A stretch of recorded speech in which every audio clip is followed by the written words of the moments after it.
The 2017 MSYSA State Cup Finals is brought to you by Dick's Sporting Goods, official sporting goods retailer and tournament sponsor of MSYSA.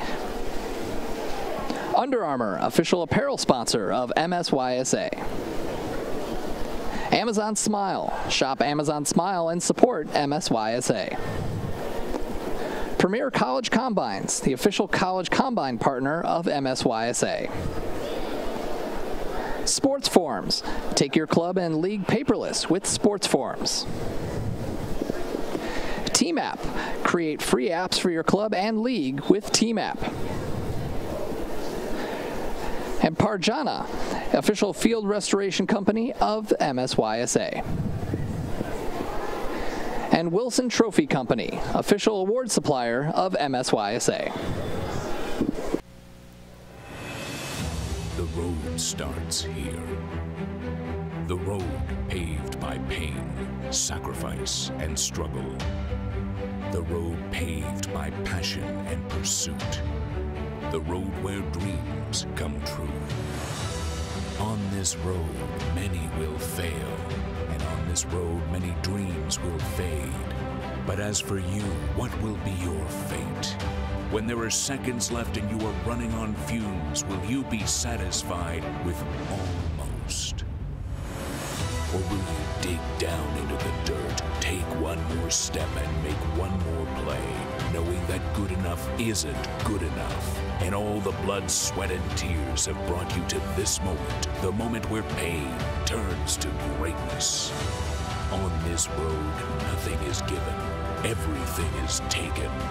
On this road, winners will rise to the top. Heroes will be made. And on this road, champions will be crowned.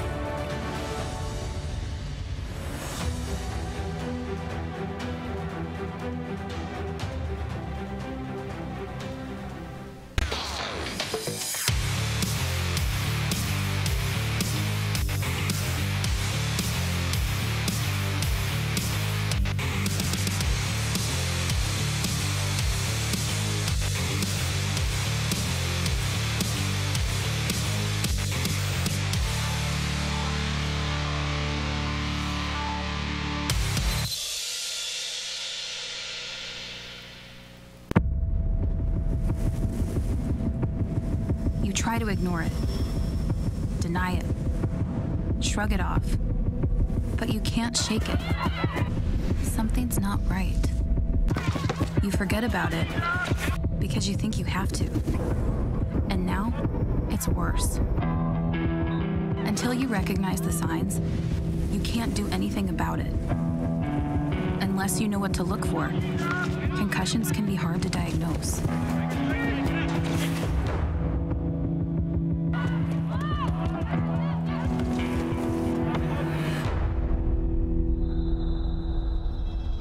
What happens next is critical.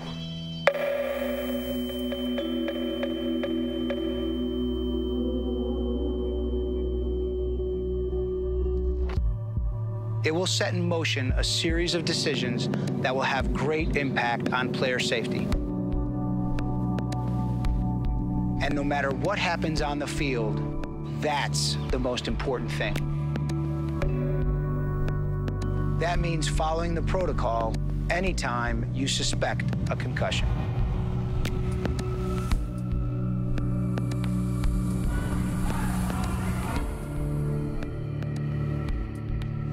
When a player experiences a blow to the head, face, or body, immediately check for signs of confusion and unsteadiness. Ask the player if they're experiencing headache, dizziness, or nausea. These might be difficult to see, so take your time. See if they know the score of the game, what happened on the last play, or even the day of the week. Not every sign is immediately visible. Over time, mental and emotional changes, like actions that seem out of character, anxiety, anger, and irritability can develop. If you notice any of these, the player needs to be evaluated by a medical professional. And regardless of how much someone wants to get back on the field, don't let them. Never rush a return to play. Players need to be symptom-free and cleared by a medical professional before they get back out there. Concussions are always going to be hard to see. That's why it's important to recognize the signs.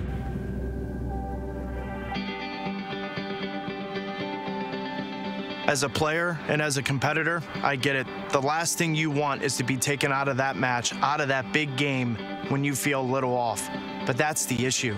Because if you feel a little off, if you have any symptoms of concussion, you need to immediately be checked out and see a medical professional. There were times in my career I wasn't honest with my coaches, my teammates, my parents, and it only made things worse. When you recognize the signs and symptoms of a concussion and you do something about it, you are already on the road to recovery.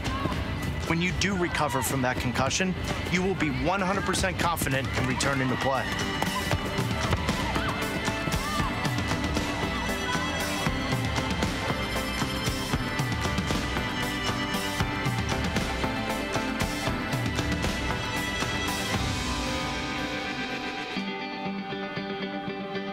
Concussions can be hard to recognize, so let's review. When a concussion is suspected, the player should be immediately removed from play. Ask the player if they are experiencing any of these symptoms. Be sure to look for the signs yourself, too. Some might be immediately visible, but others may develop over time. Symptoms may include confusion and slowed responses, or the player being unaware of the game. The player may experience headache, dizziness, nausea, and feeling dazed or foggy. The player may also feel anxious, irritable, angry, or emotional. If diagnosed with a concussion, a player should only return to play when symptom-free and cleared by a medical professional.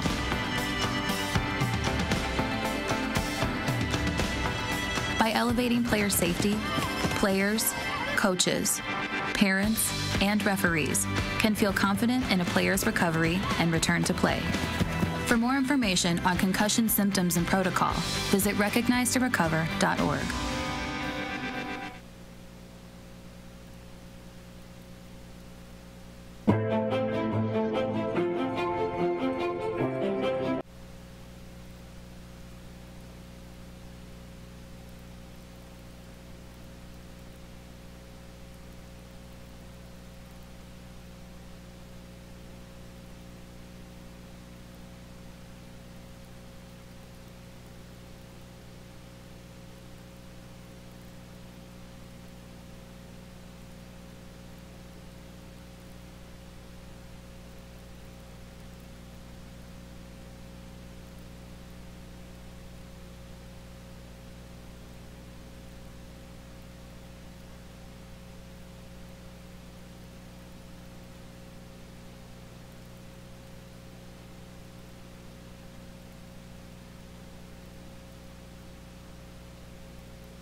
The 2017 MSYSA State Cup Finals is brought to you by Dick's Sporting Goods, official sporting goods retailer and tournament sponsor of MSYSA. Under Armour, official apparel sponsor of MSYSA. Amazon Smile. Shop Amazon Smile and support MSYSA.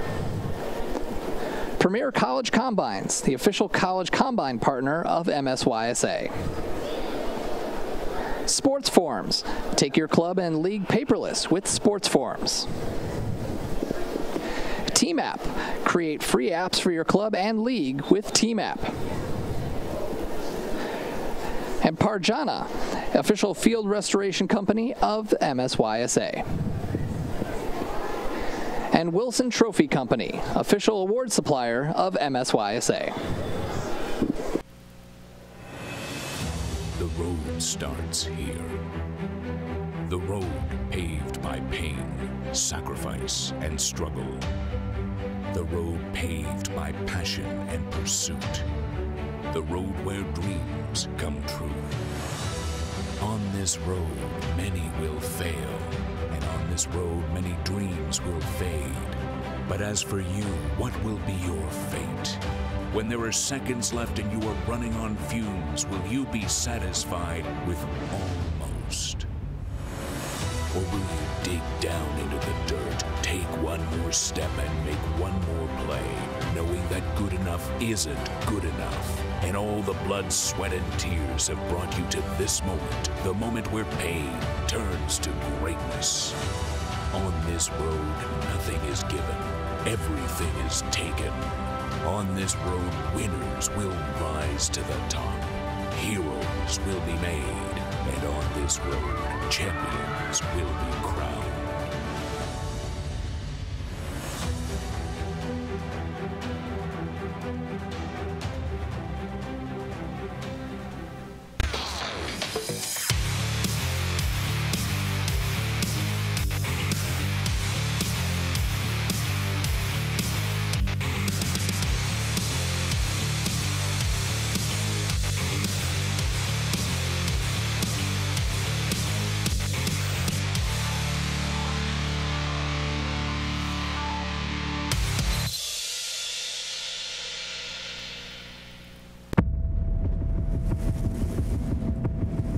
Try to ignore it, deny it, shrug it off, but you can't shake it. Something's not right. You forget about it because you think you have to. And now, it's worse. Until you recognize the signs, you can't do anything about it. Unless you know what to look for, concussions can be hard to diagnose.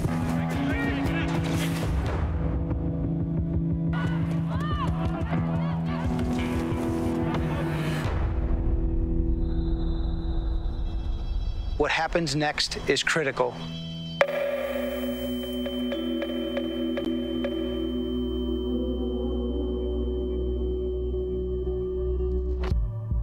It will set in motion a series of decisions that will have great impact on player safety.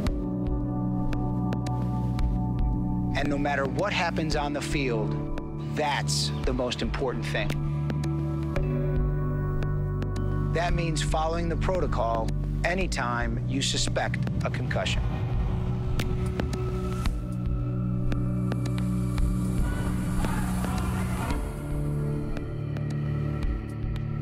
When a player experiences a blow to the head, face, or body, immediately check for signs of confusion and unsteadiness. Ask the player if they're experiencing headache, dizziness, or nausea. These might be difficult to see, so take your time.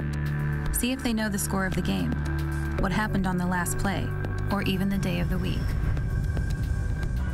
Not every sign is immediately visible.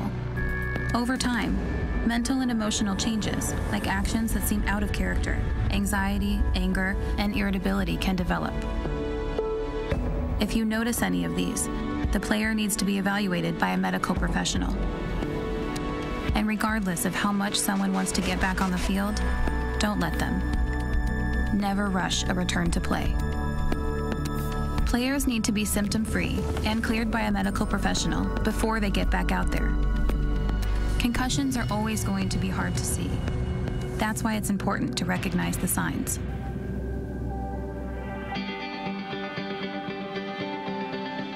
As a player and as a competitor, I get it. The last thing you want is to be taken out of that match, out of that big game, when you feel a little off. But that's the issue. Because if you feel a little off, if you have any symptoms of concussion, you need to immediately be checked out and see a medical professional. There were times in my career I wasn't honest with my coaches, my teammates, my parents, and it only made things worse.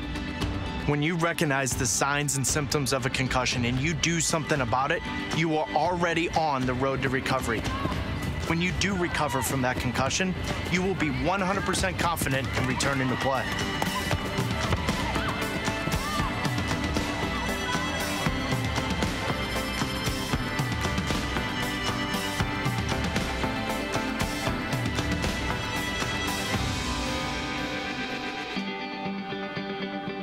Concussions can be hard to recognize, so let's review. When a concussion is suspected, the player should be immediately removed from play. Ask the player if they are experiencing any of these symptoms. Be sure to look for the signs yourself, too. Some might be immediately visible, but others may develop over time. Symptoms may include confusion and slowed responses, or the player being unaware of the game. The player may experience headache, dizziness, nausea, and feeling dazed or foggy. The player may also feel anxious, irritable, angry, or emotional. If diagnosed with a concussion, a player should only return to play when symptom-free and cleared by a medical professional.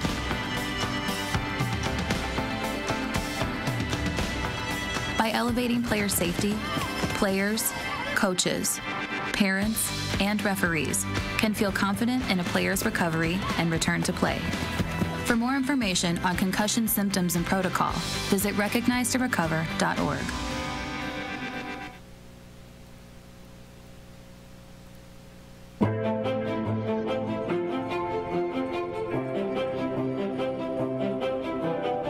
USU Soccer is the largest youth sports organization in the country, and playing provides opportunities for first-time players as well as future superstars. Everybody starts somewhere, and for over 3 million players every year, USU Soccer is the place to grow and develop.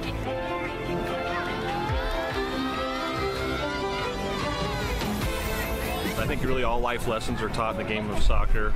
You know, they learn how to win in good fashion. They learn how to lose in good fashion. They learn sportsmanship, team skills. So I think really at the end of the day, it's just all the above. They have fun. They learn good life skills out of the game. It's important to give back to community, and it's important to help kids in our communities develop in a very positive way. And soccer provides the tools to help that happen. You cannot measure what self-confidence can do.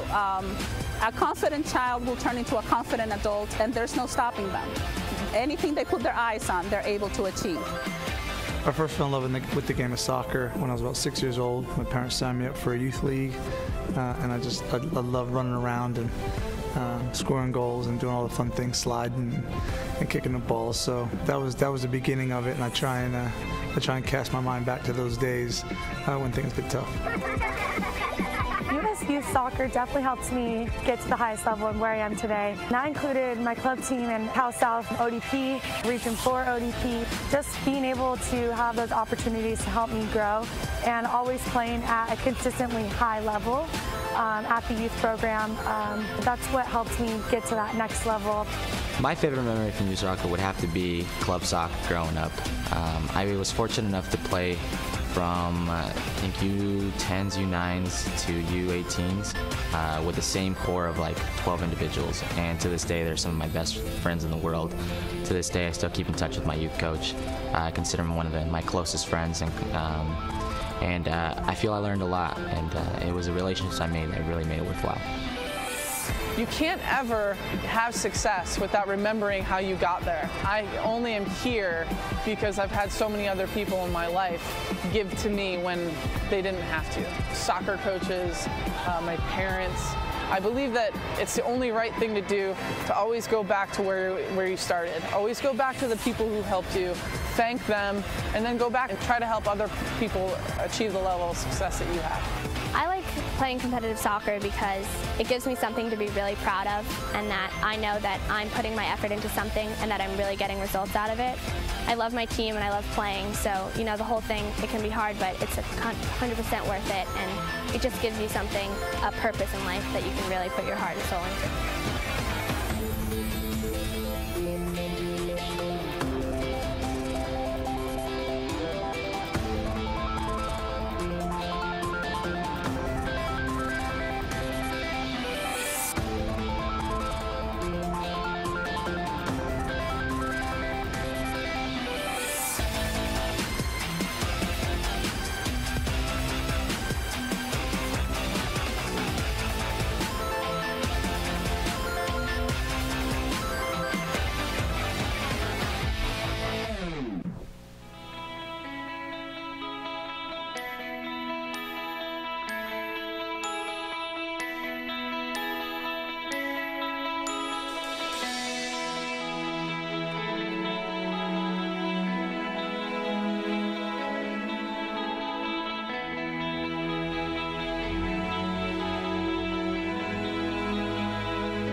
right, good afternoon and welcome to the Ultimate Soccer Arenas here in Pontiac, Michigan for the 2017 MSYSA State Cup Finals. It is the last game on this field, and it is the under-17 final between the Michigan Jaguars and the Nationals Union. I'm Josh Hackler here with you, and it has been an exciting day so far with some of the top talent from around the state of Michigan here in Pontiac to decide who is going to represent the MSYSA at regionals. That's coming up next year, but first let's start off here with the teams at large. We just had the under-15 finals, which the Michigan Jaguars won 1-0, and they have the very same teams, and these two teams know each other very well. They have played each other many times over the years and in recent years too. We just got the Jaguars lineup moments, or the Nationals Union lineup just moments ago, so still in the process of putting that together for you. But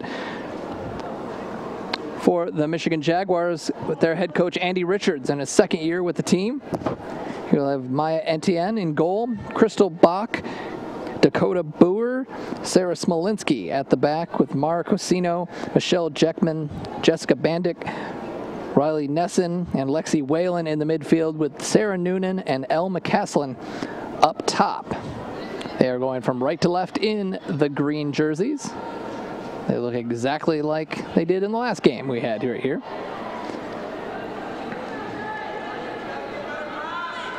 The Jaguars playing it through the middle. Entry on the ground for McCaslin, who hits the deck.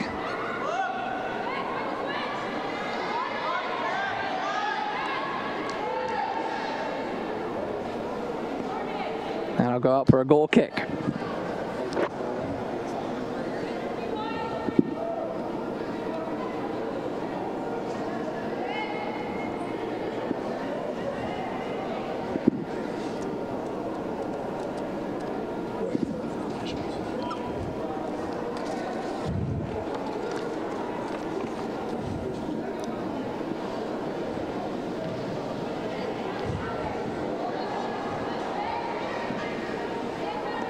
Jaguars with it on the near side,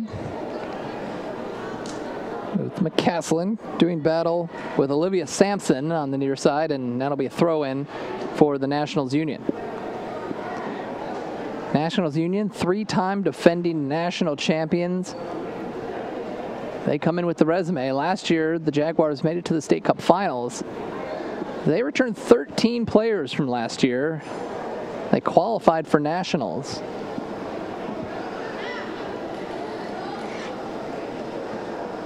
Very experienced club, and having many of the players returning always helps get that continuity. And Marcy Clark giving chase on the far side as we continue to piece together our lineup. Literally like 2 minutes before we're about to go on the air, we are handed the lineup. So a lot of last-minute decisions going into the Nationals Union team.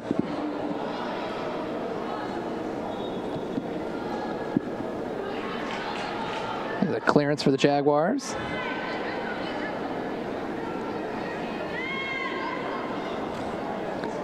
All the way back to the back line. Brooke Russell playing it back to Emily Brown, the goalkeeper. The only goalkeeper on the roster today.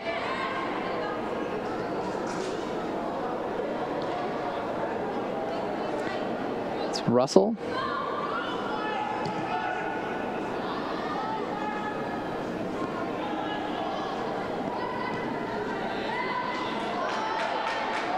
And streaking up the wing is Caitlin Mashievsky. Mashievsky gains the box, has it tackled away, and a foul just outside the penalty area, and that's going to be a dangerous spot for the Nationals Union as they set up with Brooke Russell coming up to join the attack. So Olivia Sampson, Eva Papista, Brooke Russell, believe it's Caitlin Ducharme out there, also with Caitlin Mashievsky, Bella Hunter, Marcy Clark, Morgan Raytano, Catherine Felton. Here comes a shot, and it's a goal off the free kick. Slammed into the corner, and it's 1-0 right here in the 6th minute. What a goal to start things out. The earliest goal we've had all day. All the goals we've had today, and there's only been 2 in the first 2 games. They've all been second half goals. We can give Mashievsky the assist there.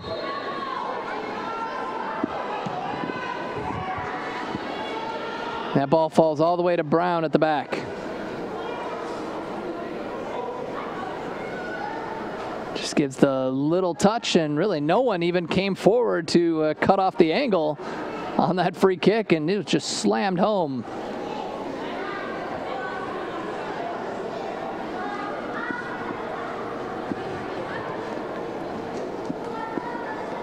So Nationals with the early lead. Jaguars back on the attack.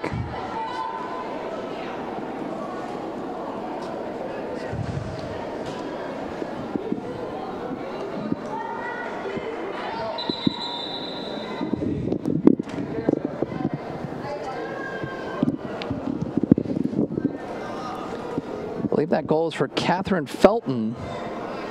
She was the player on the opposite side. Didn't get a good angle on her number there, and then we'll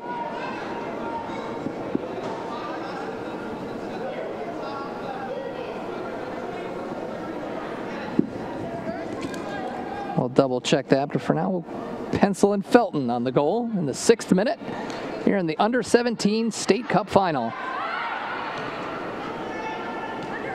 Jaguars back on the attack.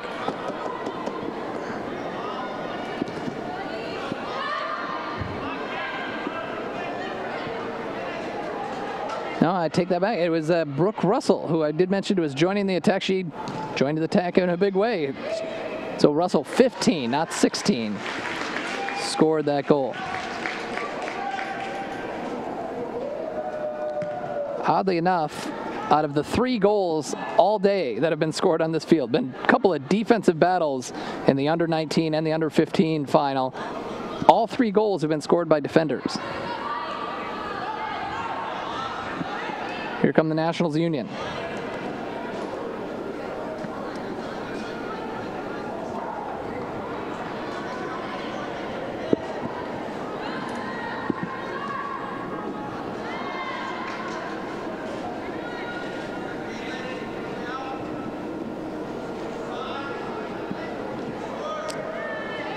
Here's Brown.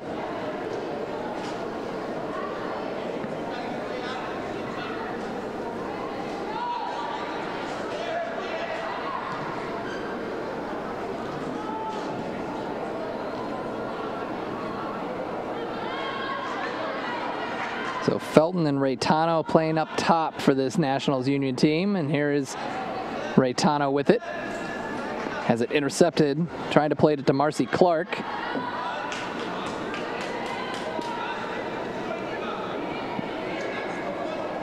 Saving that one from going out of bounds, and it'll be a clearance for the Jaguars. The ball played up to Sarah Noonan.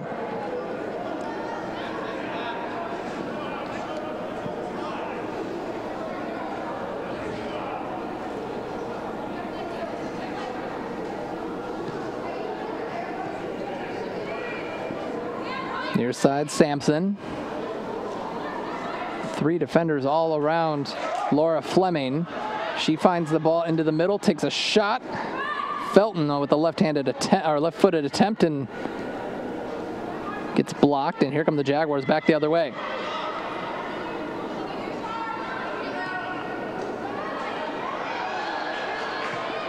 Shot, and it just went wide. Stop from Brown, diving to her left. Jessica Bandick was the one who started that attack. Coach Andy Richards saying that she is the glue for this team. Does a lot of the dirty work, winning the ball in midfield.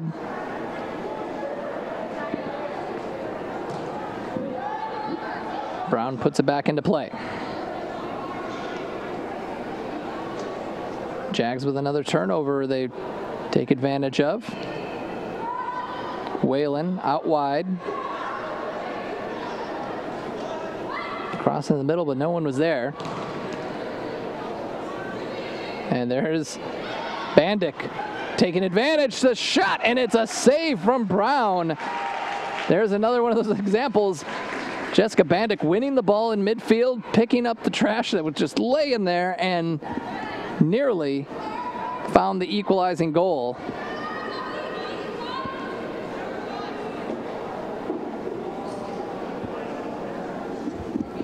So we're going to get a corner kick. It'll be Mara Cosino steps up to take this one. Takes a lot of the set pieces and corners for this team. A crowded goal line in front of Brown. It's loose, it's headed in toward goal, cleared out and volleyed over the goal.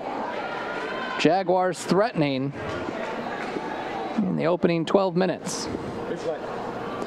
Here's another look at it. Here's the winning the ball, Bandick with the shot, and just about, it's about as much as you can stretch out to make a save without going airborne. Emily Brown making the stop and keeping it a 1-0 game.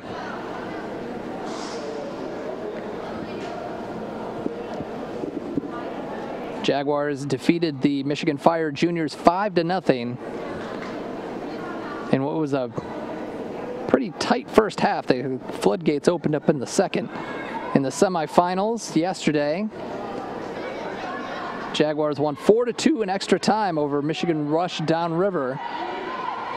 Here come the Nationals. A ball in behind the defense, and coming out to make the stop was Etienne.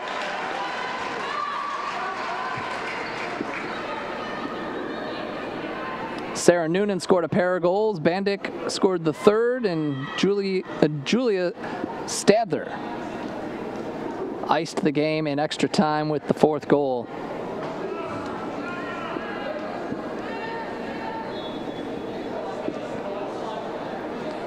Nationals Union had a 2-1 extra time win over Midwest United Royal.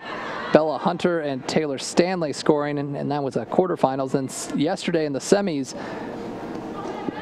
a 2-1 extra time win over Kingdom SC. Marcy Clark scoring both goals.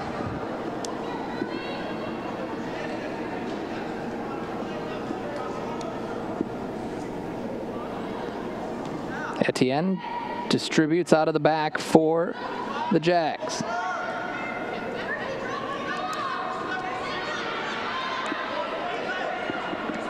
Cosino.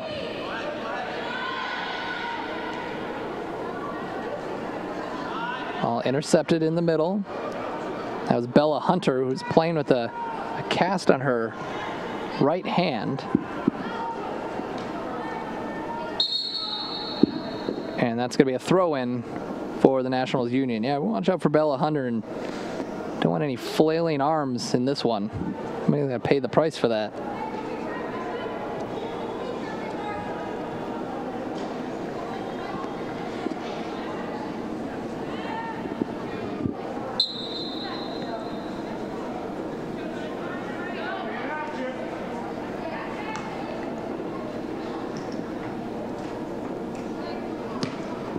Nationals play it long, looking for Felton.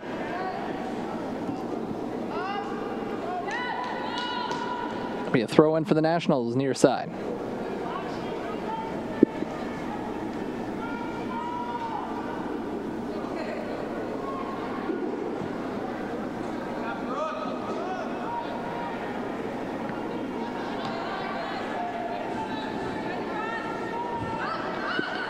Russell now over to Sampson.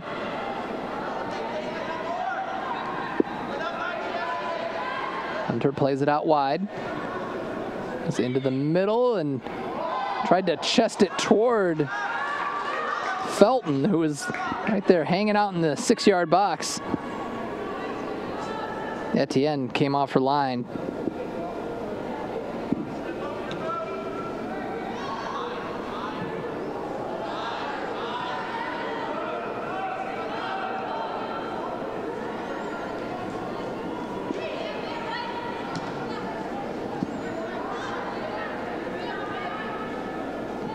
Here's Mark Orsino.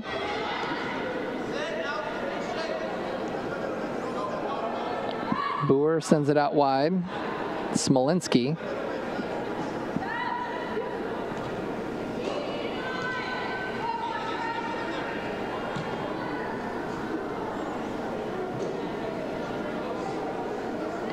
That'll be a Nationals throw.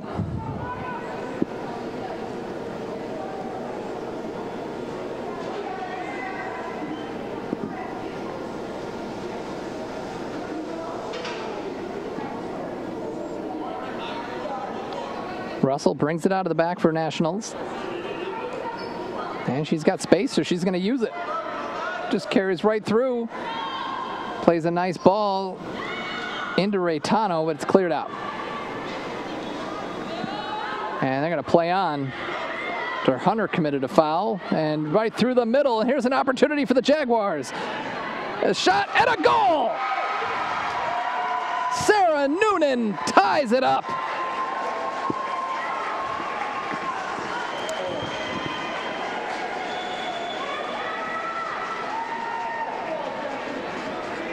And unlike any of the other games on this field, we have multiple goals.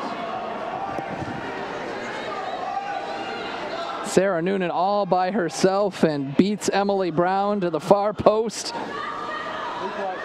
And here's another look at it. Nice pass in behind. Takes those big orange boots and outside of her right foot and plants it. Perfectly placed, and we are tied at 1.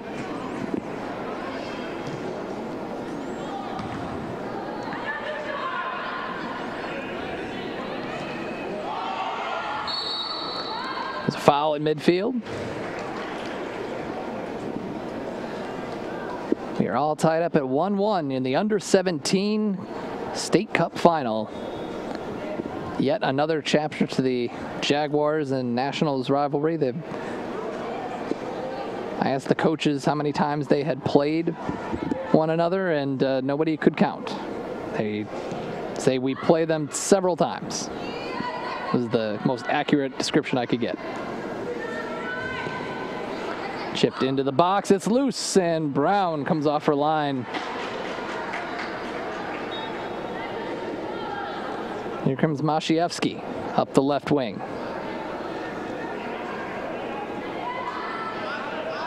Clark.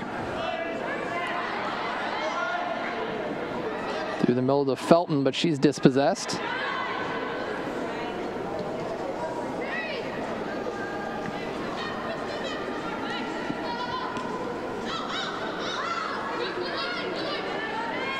It's McCaslin down the wing. Saved nicely.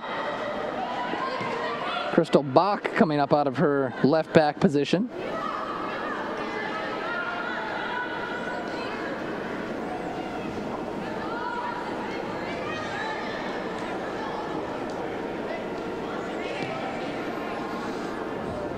Laura Fleming now plays it out wide, now back to the back.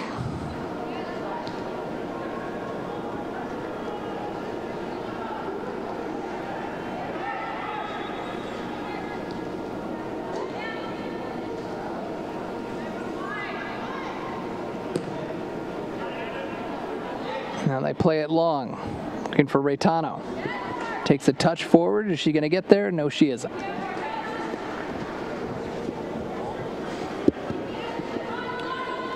We're in the 20th minute. Goal kick coming.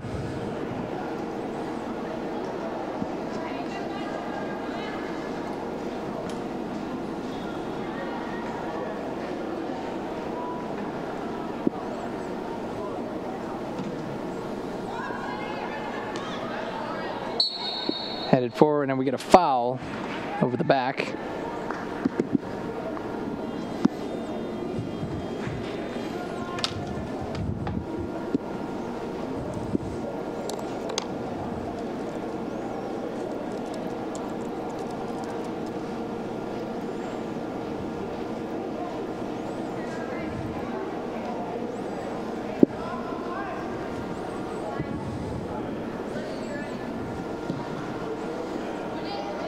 Long free kick to the D, cleared out.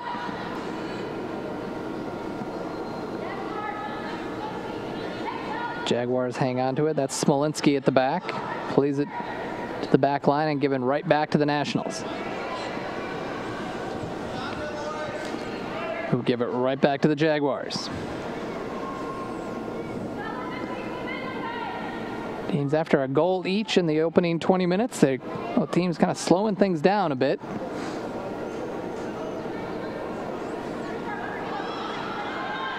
Bandic, and looks like we either got foul or handball. Either way, a violation on the Jaguars. Sampson. Pepista carries.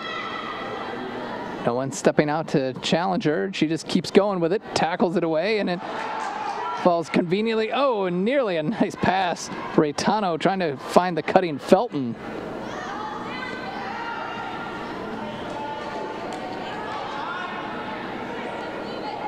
Hunter. Now they got an overlapping run from Sampson, and she's got plenty of space. Can she cross it in? She tries. Etienne coming off her line. It's headed wide. Etienne got a late break on that. Wasn't able to get there and nearly paid for it.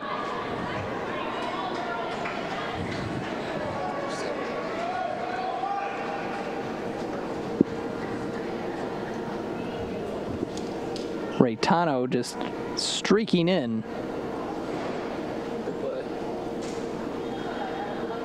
It's a nice cross right at the top of the 6, and Raytano heads it just wide.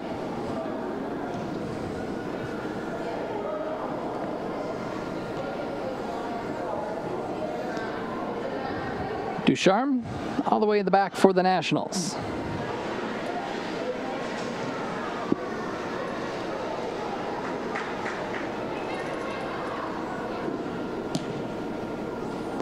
Long ball forward.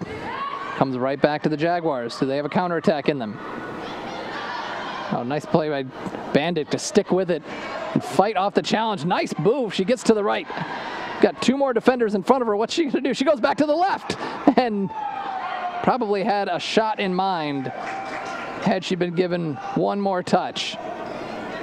Great individual effort there by Jessica Bandic.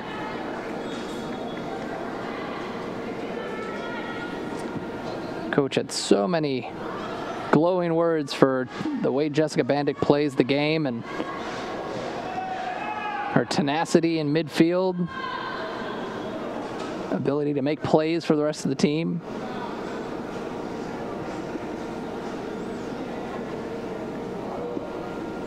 Looks like we're going to get a few changes here.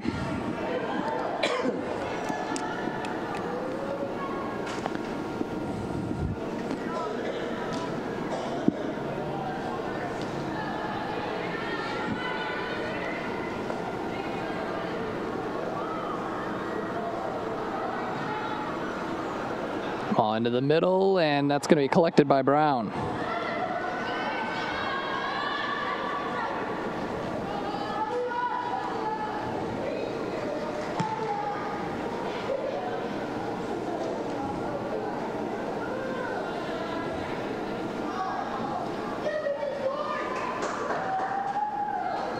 Etienne puts it all the way to the other side. Jaguars give chase. Noonan and McCaslin.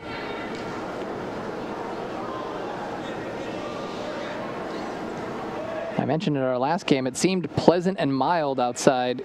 Clearly not the case anymore. It was windy and raining extremely hard, so all of us happy to be indoors at the Ultimate Soccer Arenas. It's still very windy. All the flags very active right outside the window. But perfect conditions in here. As Olivia Sampson will come out.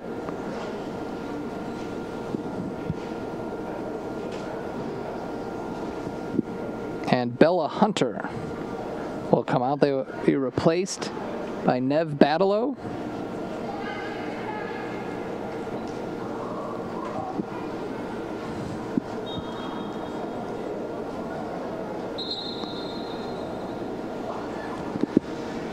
Nev Badalow and Emma McCautry coming off the bench.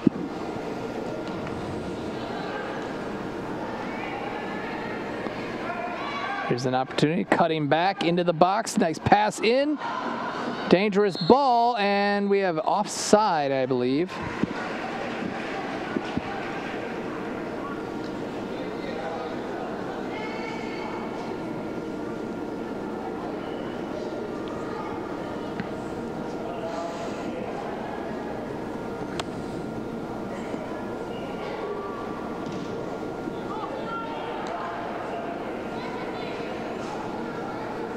Nationals back with it. Raytano is a deflected ball. It comes right to the new addition, McCautry. Finds the teammate at the top of the D, taken away and cleared by the Jags. Noonan.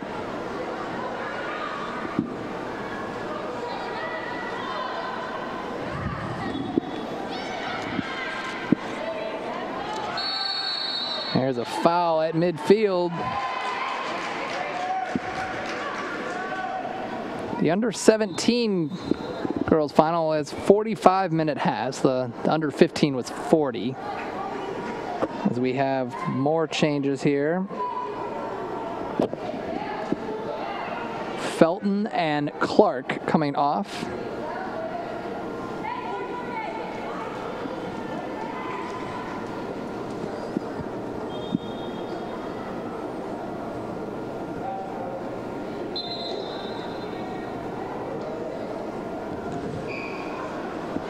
There's the ball loose in the box, and Brown comes off her line.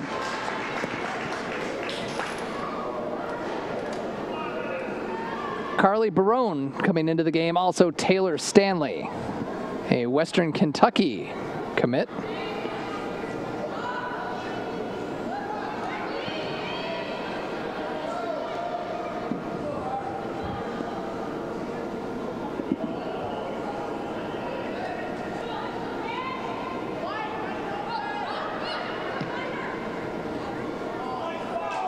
All the way through. Here's Raytano on the wing. She's got two defenders to beat, and she won't beat them.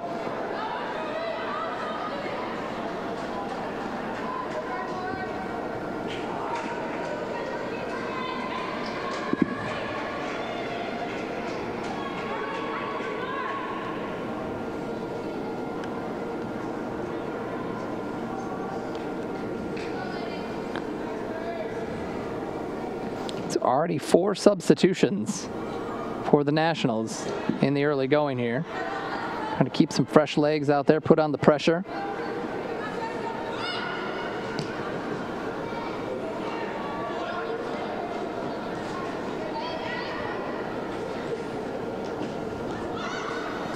Badalow played it back to the back line, and now Russell carries up. Is it down to Stanley? Stanley goes for the touch line. Tries to get across. Does she keep it in? Yes, she did. Avoids another defender. Still with it. Crosses. Volleyed across the face of goal, and no one was there. That was a good play by Raytano to keep it alive. It's going to be a throw-in for the Nationals.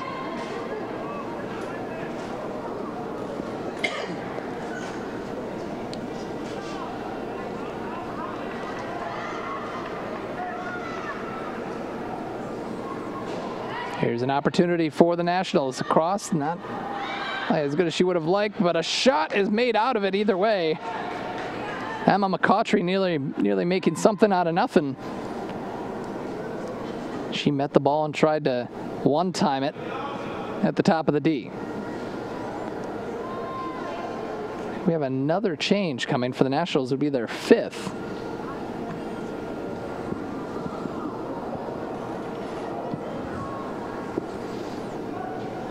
Etienne will put the ball back in play.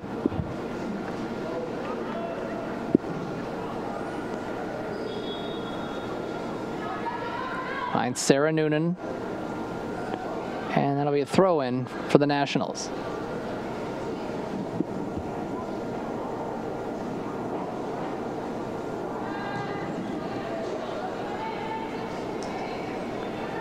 Here's Stanley. Puts on the brakes, cuts back, right foot, blocked, and she'll get it back. Now she goes back to the island, now with her, maybe her left foot this time. And they'll win a corner kick. Here comes that 5th substitution for the Nationals.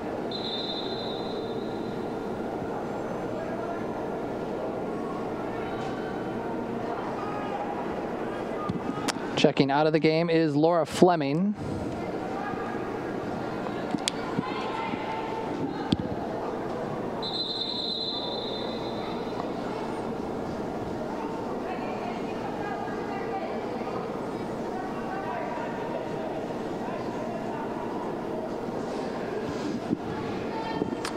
And entering the game is number 17, Megan Gleason.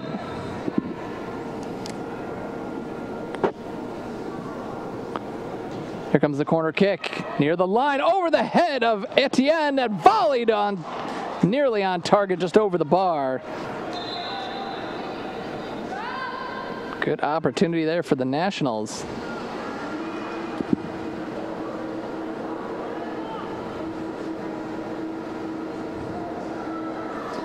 And we have 2 Jaguars exiting the game. 25 and 12, Riley Nesson and Lexi Whalen checking out. 21.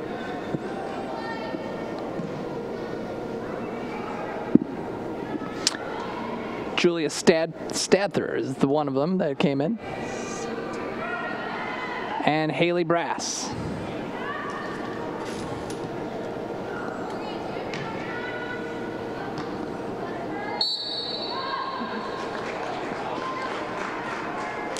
Good teamwork behind the scenes, as our 4th official does not have a board that announces the entries, so you know, we just gotta make it work. Free kick coming for the Jaguars. And bent in right at the top of the box.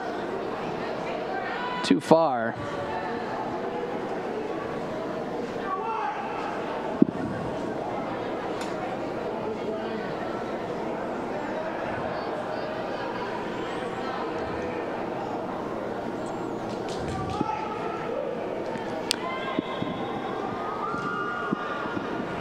Brown puts it back in play. Jaguars get the first touch.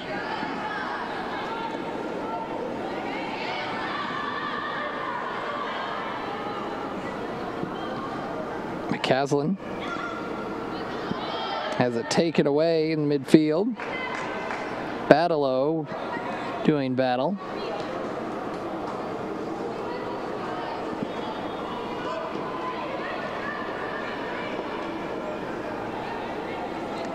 Carrying up the field.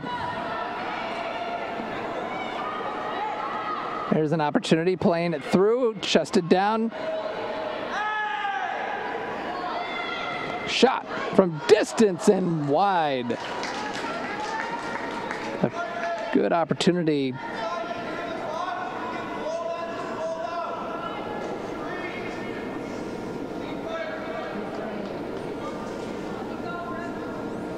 Was Brooke Russell getting involved again.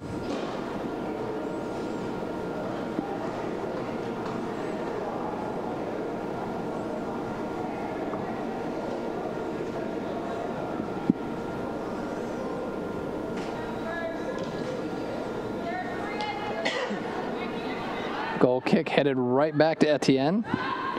Basically get to try that again.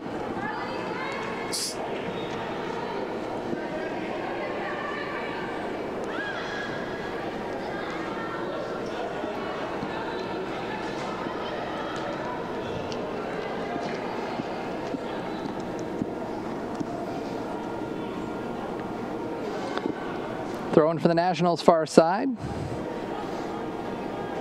Down the line looking for Stanley, headed out. Here in the 36th minute. All tied up at 1-1, and here's the ball into the middle. Nearly a push, a shove, no foul. The referee waves it off. Badelow looked like she took a little shove on the way into the box, not enough to knock her off her feet. Seemed to be some contact on her way in once she was in the box, but referee had a good view of it and waved it off. Free kick for the Jags.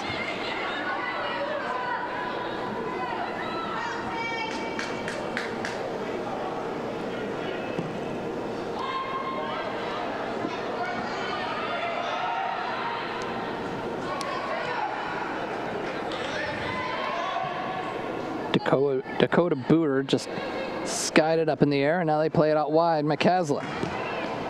No, sorry, there's Stadler.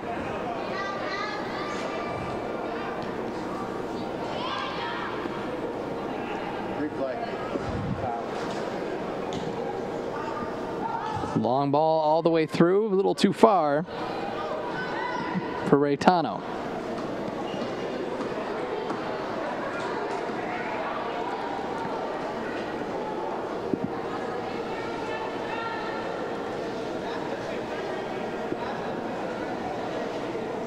Mashievsky playing it on the ground, cleared out by the Jags. And we've got another change.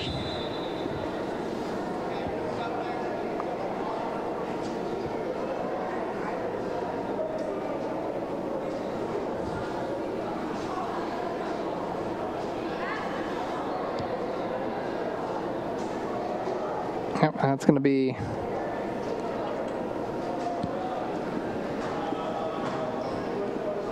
Caitlin Ducharme coming off the field for the Nationals Union.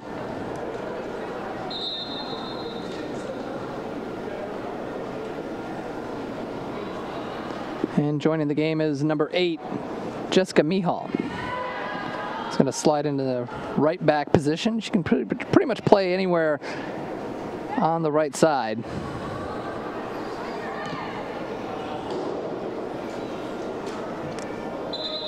And another sub coming.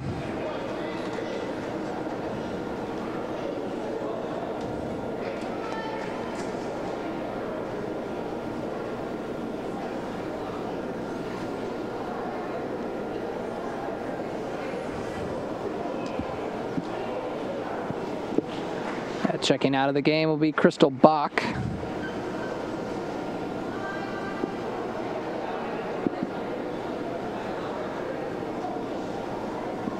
And entering the game is Eiley Rasky.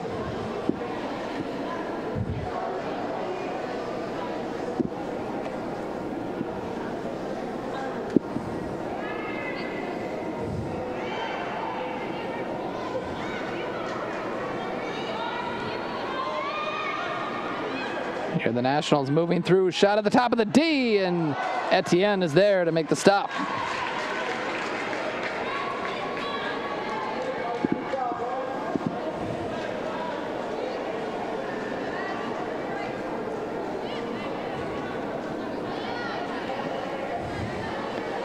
Jaguars back the other way. Here's Bandick.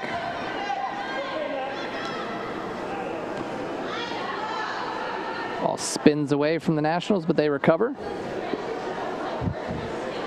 Here in the 40th minute. Playing 45-minute halves. You're in the under-17 State Cup final.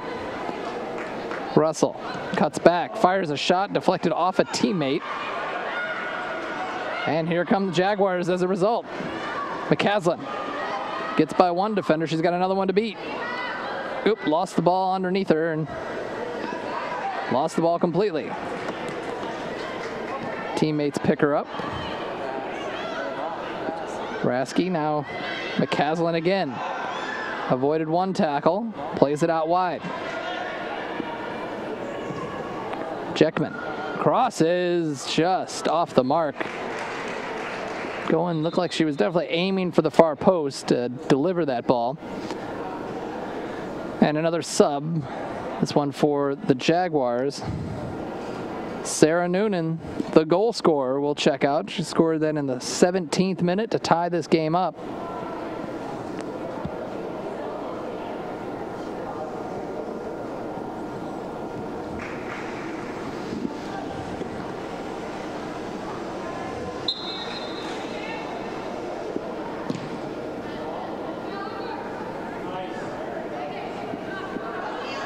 Here comes Stanley.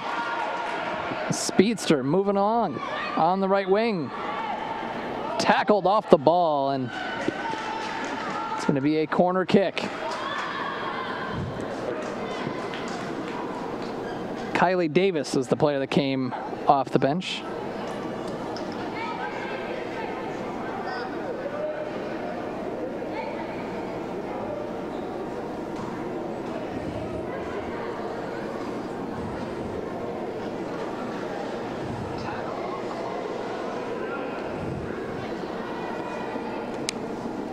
It's a corner kick from the near side for the Nationals, and it's low and deflects off. That'll be another one.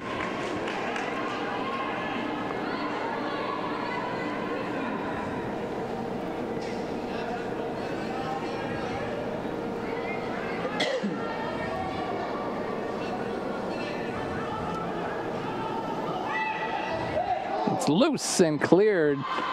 Nationals still with the ball. Can they get it? No, wrestled away by the Jaguars, and here they come on a counter. McCaslin unable to get to that one. And we got a whistle. I believe that was offside.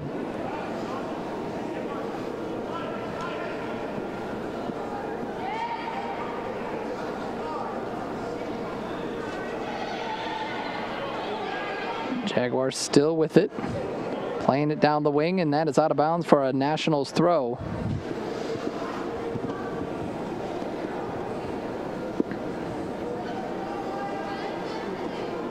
.43rd minute.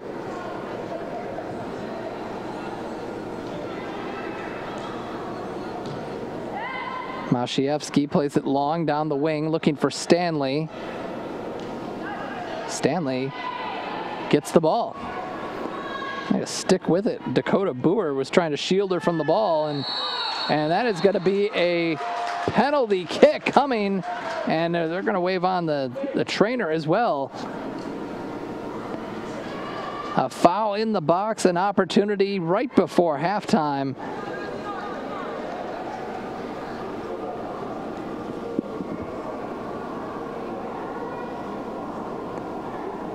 So the Nationals are going to get an opportunity to take the lead. Replay. Let's take another look at it. Give Stanley a lot of credit for winning that ball. Playing it across, and there's your foul right there. Referee not hesitating even a little bit. Pointed to the spot, and we're going to have a PK coming to the Nationals Union.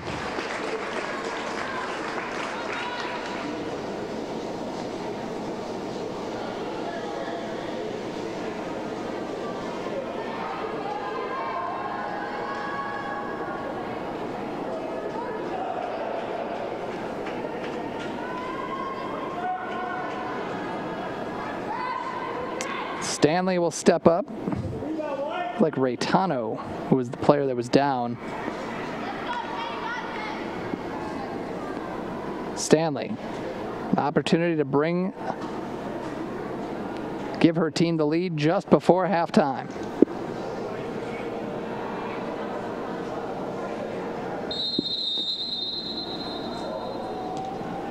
And she misses it wide.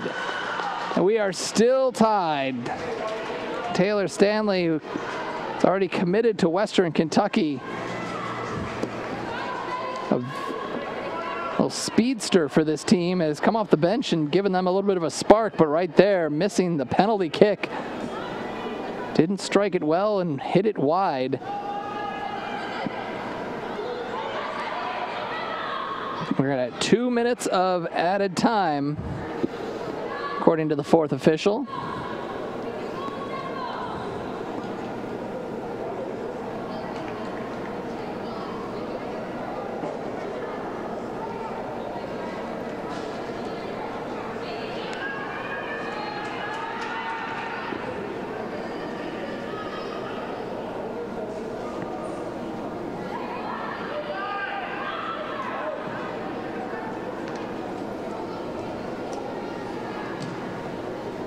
Long ball up the wing, looking for Stanley.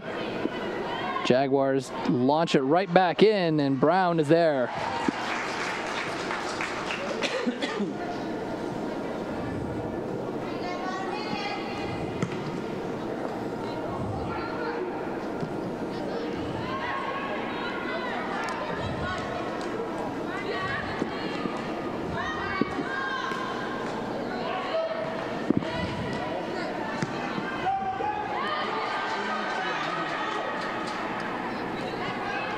On the wing, Nationals get it.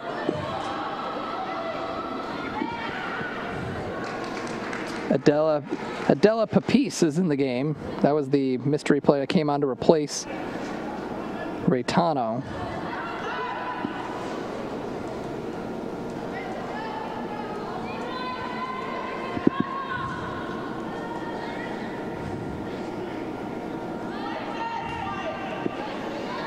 Jaguars take it away.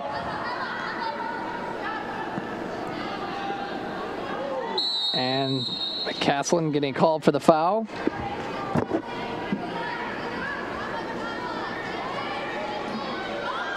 There can't be much time left in this half. Just 2 minutes. Stanley gets it up to Mashievsky, and that is the whistle for halftime. A missed penalty kick. A missed opportunity for the Nationals.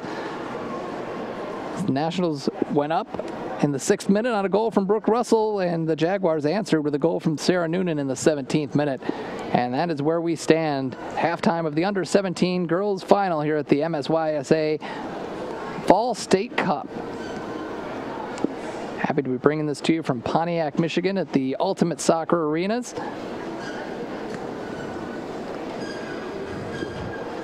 And the final game on this field today was earlier we had the under-19s and the under-15s. The Michigan Rush winning the under-19s, and the Jaguars, the Michigan Jaguars, winning the under-15s. Take a look at some of the highlights here from the first half. The opening goal. No doubter. Low into the corner, Brooke Russell coming up on the free kick. Mashievsky just tapping it to her, and no one reacted out of the wall. And then back the other way, Sarah Noonan with the outside of her right foot beats Brown to the right, and it was all tied up. And we had that penalty kick right before halftime, a missed penalty kick. Didn't strike it well, and Etienne was all over it either way, and it went wide. And that is where we stand, 1-1 in the under-17 State Cup final. We'll come back with the second half and see who could be crowned champion and head to regionals. I'm Josh Hackler. We'll be right back with the second half. The road starts here. The road paved by pain, sacrifice, and struggle. The road paved by passion and pursuit. The road where dreams come true. On this road, many will fail, and on this road, many dreams will fade. But as for you, what will be your fate? When there are seconds left and you are running on fumes, will you be satisfied with almost? Or will you dig down into the dirt, take one more step and make one more play, knowing that good enough isn't good enough? And all the blood, sweat, and tears have brought you to this moment, the moment where pain turns to greatness. On this road, nothing is given, everything is taken. On this road, winners will rise to the top, heroes will be made, and on this road, champions will be crowned.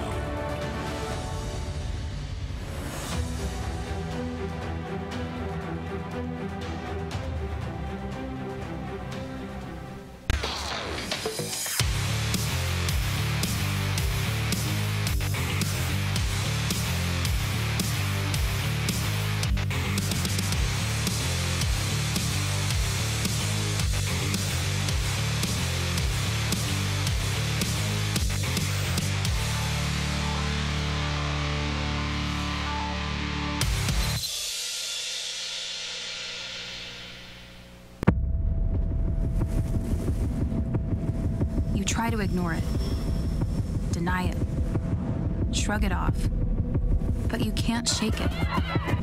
Something's not right. You forget about it because you think you have to. And now, it's worse. Until you recognize the signs, you can't do anything about it. Unless you know what to look for, concussions can be hard to diagnose.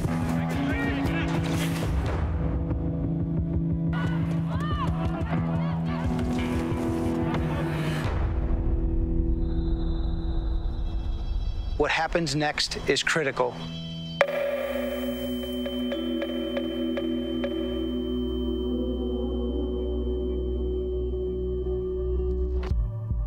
It will set in motion a series of decisions that will have great impact on player safety. And no matter what happens on the field, that's the most important thing. That means following the protocol anytime you suspect a concussion.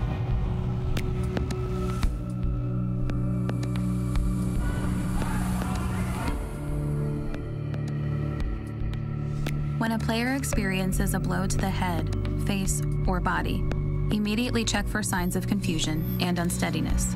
Ask the player if they're experiencing headache, dizziness, or nausea.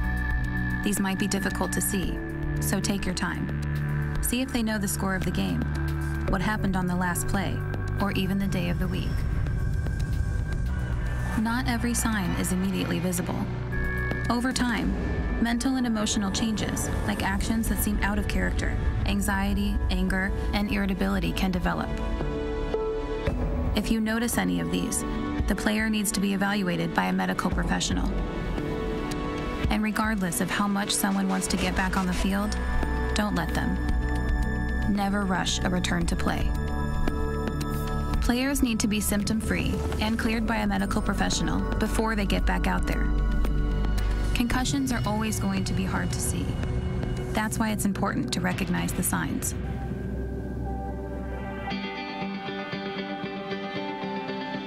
As a player and as a competitor, I get it. The last thing you want is to be taken out of that match, out of that big game, when you feel a little off. But that's the issue. Because if you feel a little off, if you have any symptoms of concussion, you need to immediately be checked out and see a medical professional. There were times in my career I wasn't honest with my coaches, my teammates, my parents, and it only made things worse. When you recognize the signs and symptoms of a concussion and you do something about it, you are already on the road to recovery. When you do recover from that concussion, you will be 100% confident in returning to play.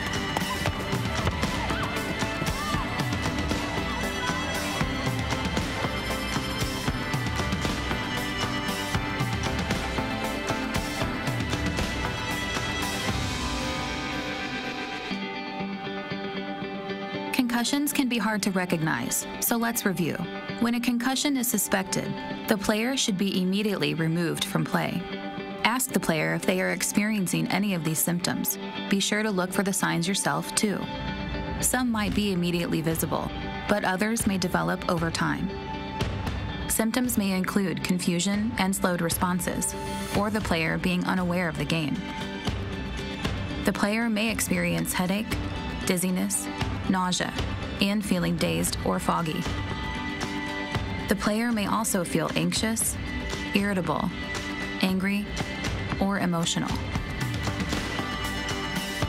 If diagnosed with a concussion, a player should only return to play when symptom-free and cleared by a medical professional.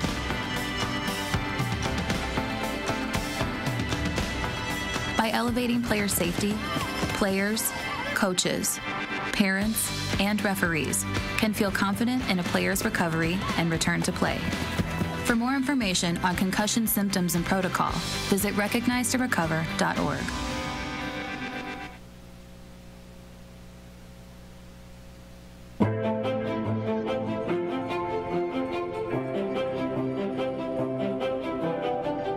USU Soccer is the largest youth sports organization in the country, and playing provides opportunities for first-time players as well as future superstars. Everybody starts somewhere, and for over 3 million players every year, USU Soccer is the place to grow and develop.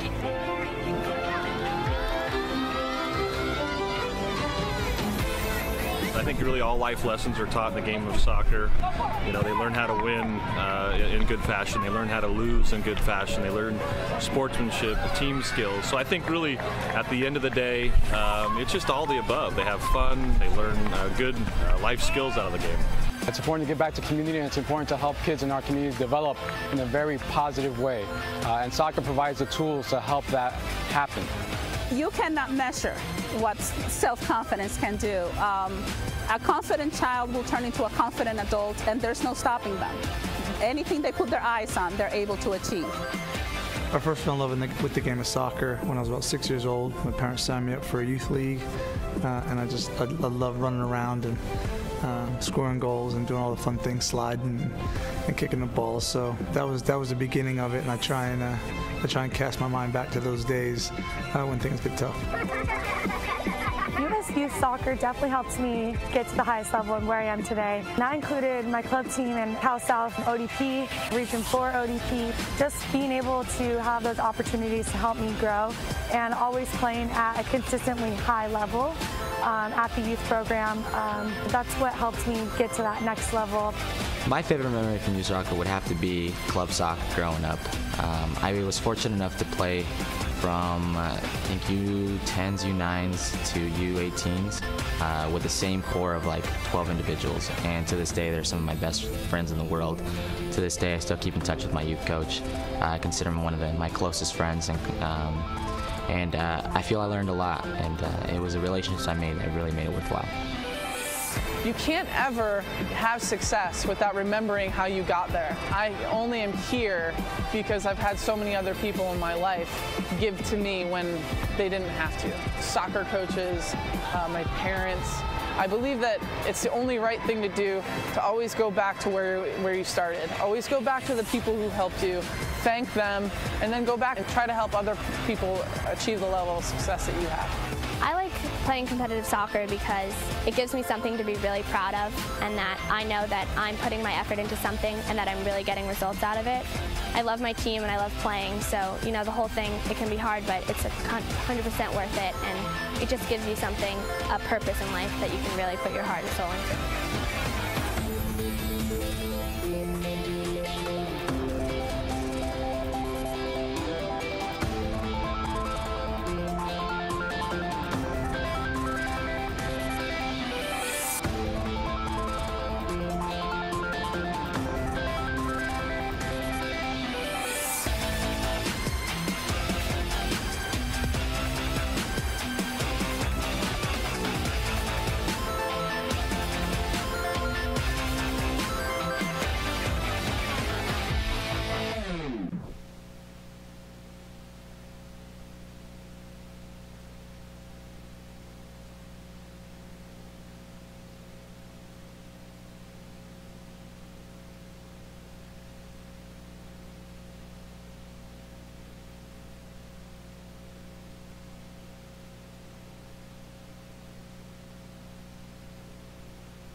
welcome back to the Ultimate Soccer Arenas here in Pontiac, Michigan for the second half of the Under-17 MSYSA State Cup Final.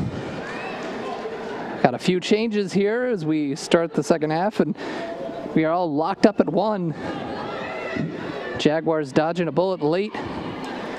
Nationals missed a penalty kick. Would have put them in front, but now we're tied going into the last 45 to see which team will advance to Indiana and the regionals. Josh Hackle here with you. We'll get the names and faces that are out there on the field momentarily. We just handed them moments ago.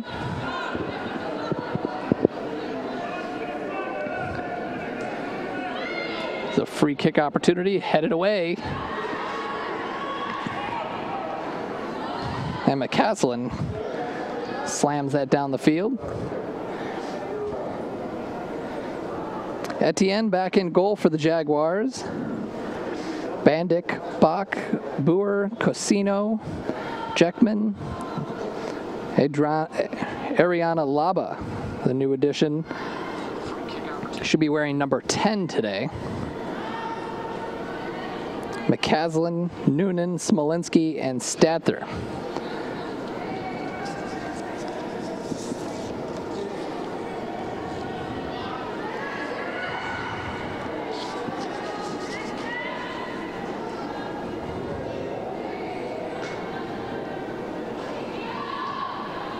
For the Nationals, they got Brown back in goal. Battleau, Barone, Clark, Ducharme, Mashievsky, Reitano, Sampson,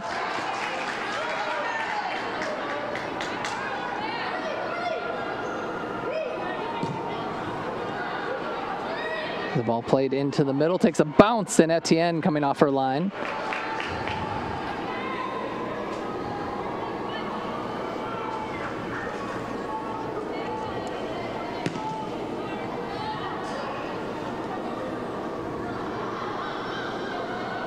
Also, Brooke Russell, the goal scorer back there. She just intercepted the ball. Jaguars play it across.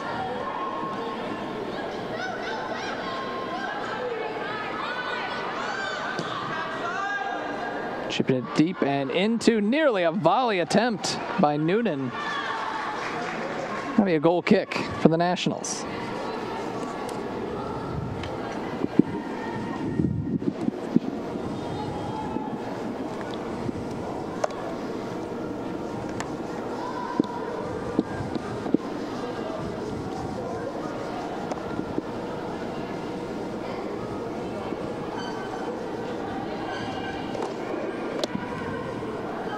Nationals with the ball at the back.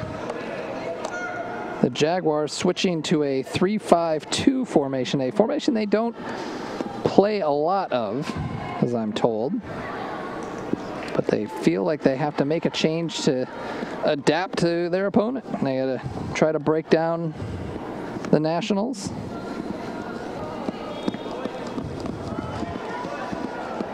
Nationals telling their team to not to sit back.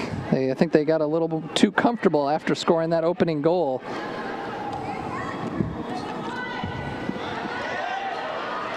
And the Nationals on a run on the right wing, crossing right into the arms of Etienne, but she took her eye off it. And now that's a corner kick.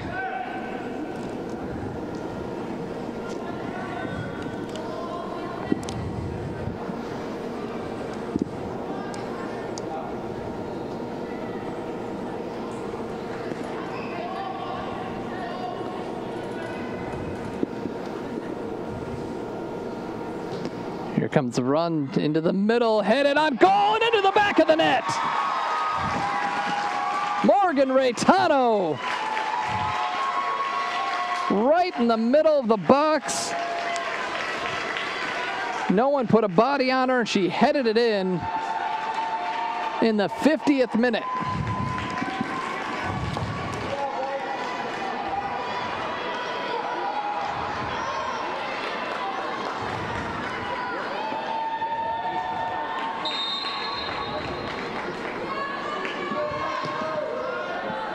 And the Jaguars just boot it forward. Controlled by Noonan. Play to wide to McCaslin.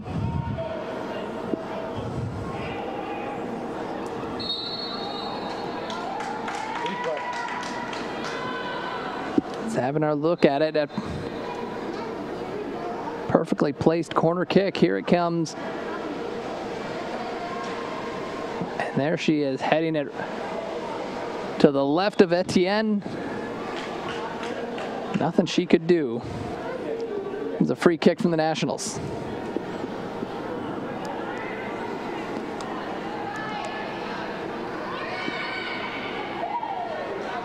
Do the Jaguars have an answer? And one of their answers might be with Jessica Bandick, who wins the ball, draws the foul.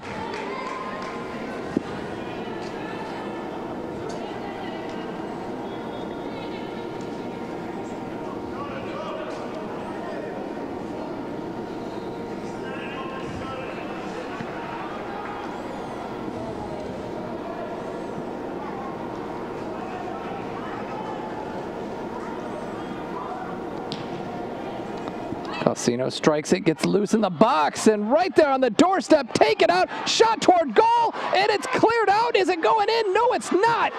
It's loose again. It's in the back of the net, but a whistle had blown. They called the foul, and I don't think they've told the Jaguars yet.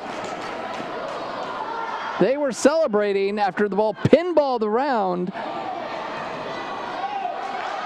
and that did not count. A foul was called.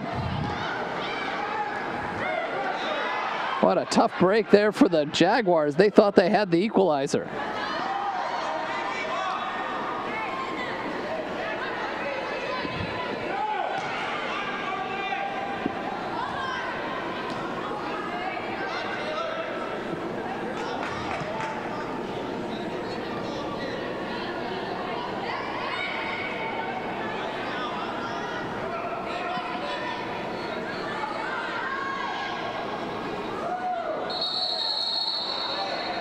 There's a whistle and a foul.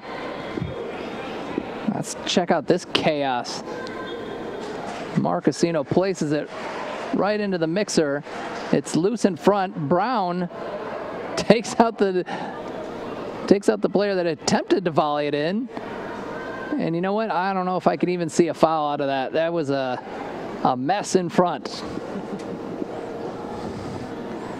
But obviously the referee was in good position and made the call.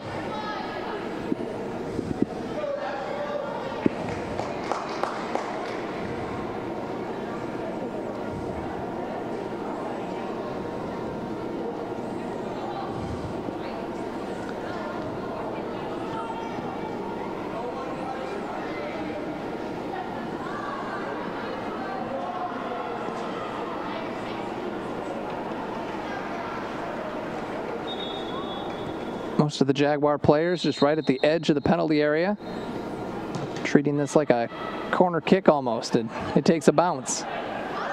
Chipped inside, cleared out. Bandick going after it. She's not letting anybody stop her, and that was a foul on the Jags.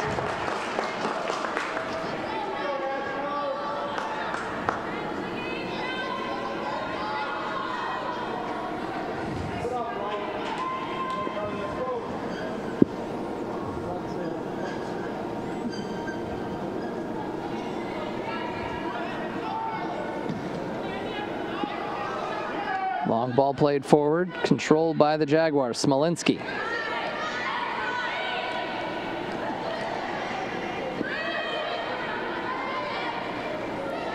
Bandick plays it out wide.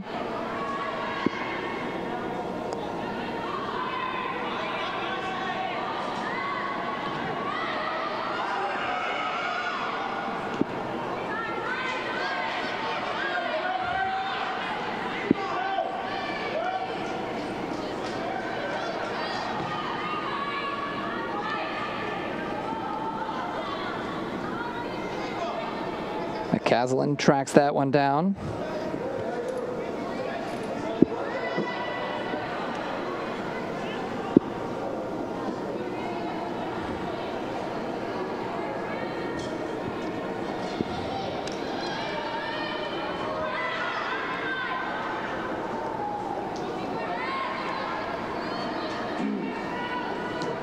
Long ball sent in, cleared out by the Nationals. It's a good ball by Boer.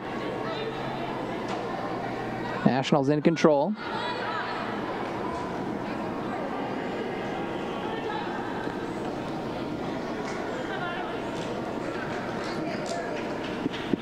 And a throw in going for the Jaguars.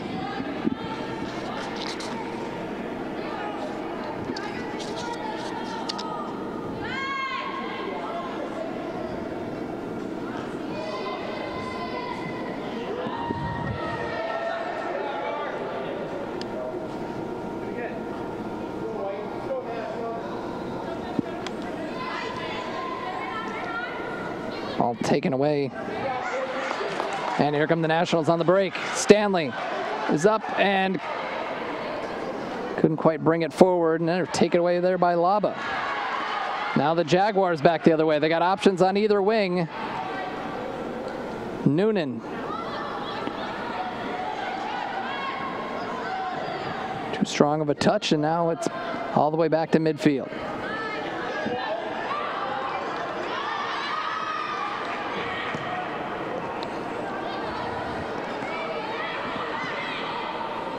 Switch to the near side. Smolinski lets that one travel out.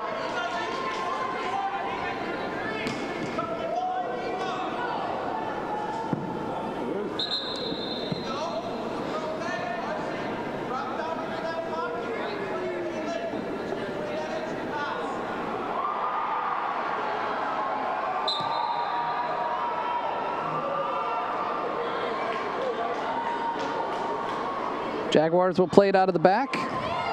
Etienne up to Casino.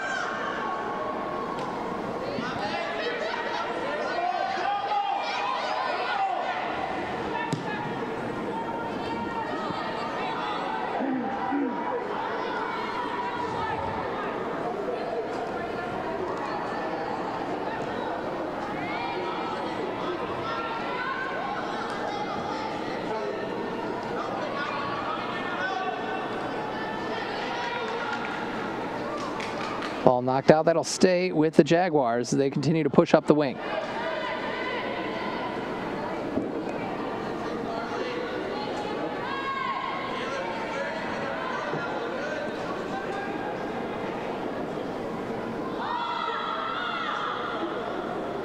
McCaslin gets down to the wing, crosses, no one's there.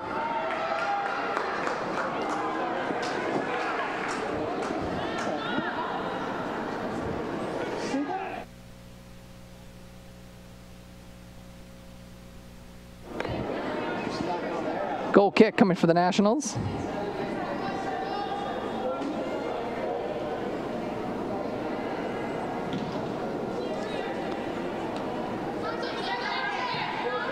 And that'll fall out to the Nationals here on the throw-in.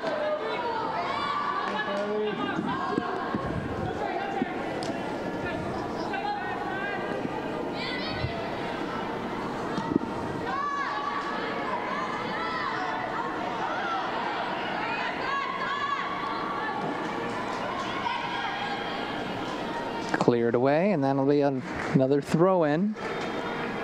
Eva Papista.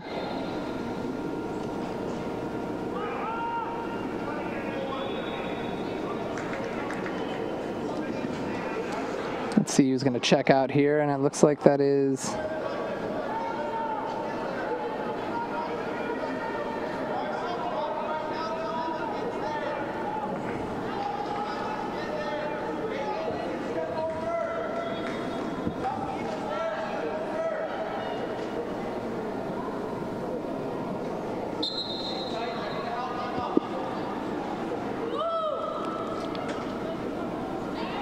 as I mentioned, no substitution board, so we're kind of at the mercy of when the player wants to turn around and show their number. We do know that was Olivia Sampson that checked out of the game.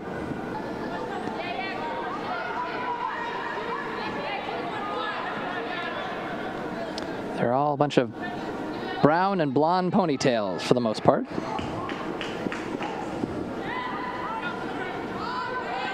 The throw in. Mashievsky joining the attack from the left wing. She has the ball and crosses. Stanley tried to make a turn. Bandic hit a long ball, way too strong.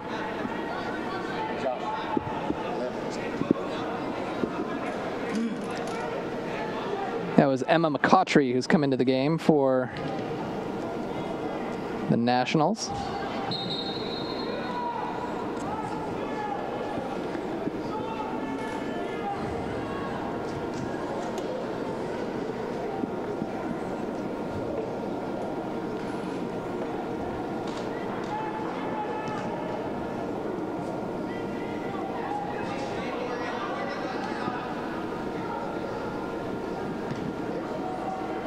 Jaguars playing it out of the back here with Dakota Boer.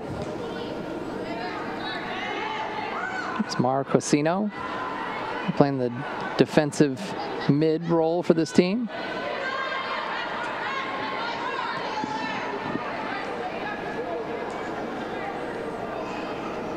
Laba plays it out wide to Bach. Bach carries through the middle. No one closes her down. Tried to feed it to Noonan. And Bach loses it out. Nationals ball.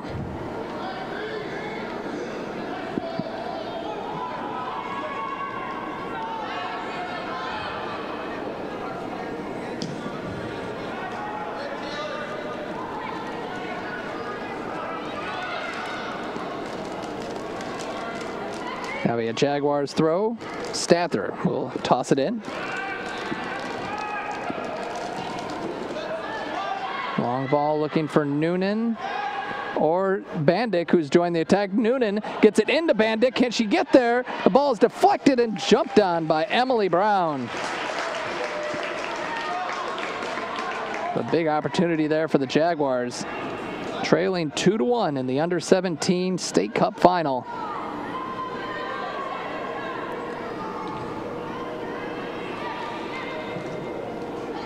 Stather lost it out.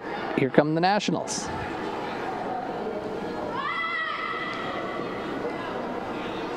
That ball taken away. Cosino. Ball skills, tried to get it up. Tracked down by Jeckman, and they start the attack on the left wing. McCaslin running hard, and she tried to keep it in. That'll be a goal kick.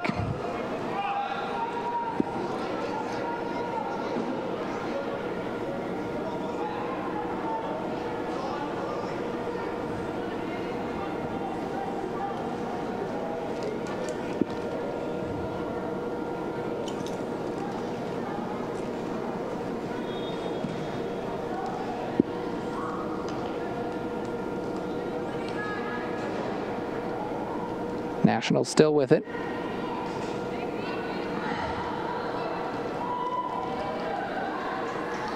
McCaslin fires from distance and off the crossbar. What a shot by McCaslin from distance, 30 yards out, and nearly tied this game up.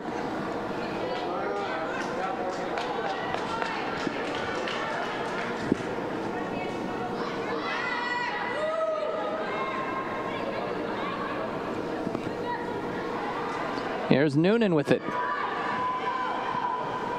Bandic crosses into the middle. The McCaslin is there. She goes tumbling.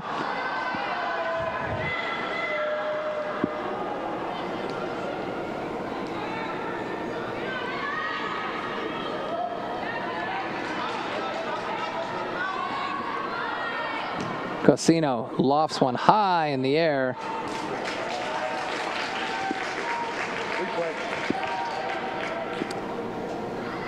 Here's another look at it. She had shot on her mind from the beginning. Launches and straight off the crossbar. Noonan was there in the neighborhood. And here she is again. Cosino.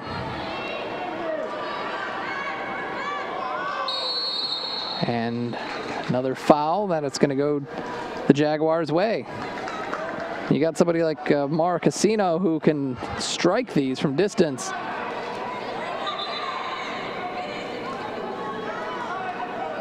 a dangerous set piece opportunity for the girls in green.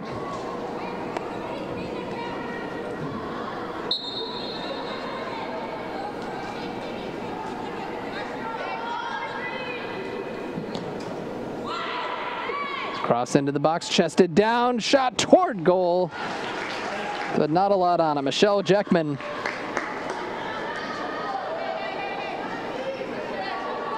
Was thinking equalizer, couldn't get enough on it to challenge the goalkeeper. Here's Raytano. That cleared into the crowd.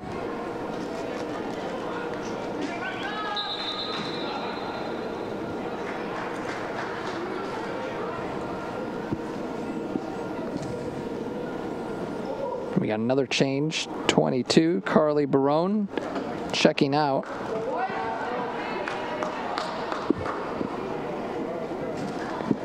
And that is Bella Hunter who's going to check in.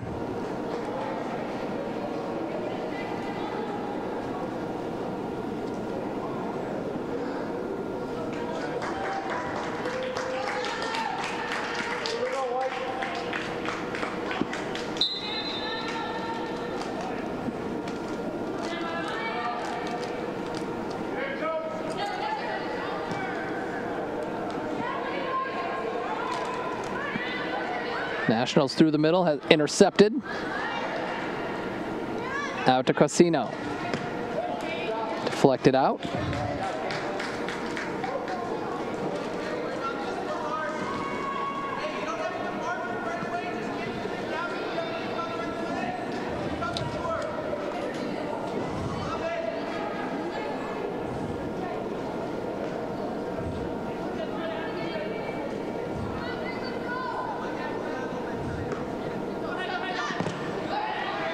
Another ball deflected out. That's going to stay with the Jaguars.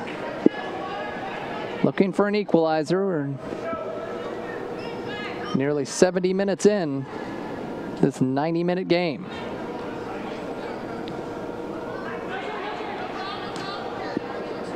And that'll be out for a throw-in. Stays with the green.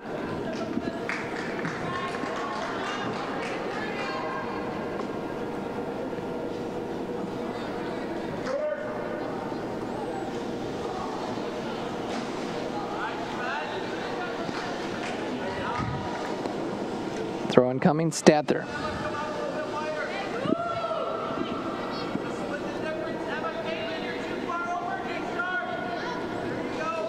Back to Stather.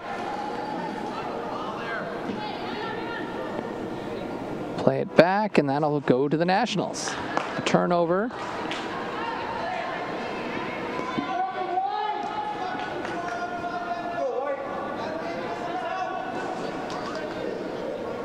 So the Jaguars have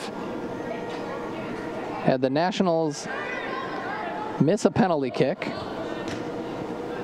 They had that scramble in front that eventually produced an equalizer but was called off on a foul, and they hit the crossbar. They've been knocking on the door. Ball deflected off one of her teammates, and they gave that one away to the Nationals deep in their own territory.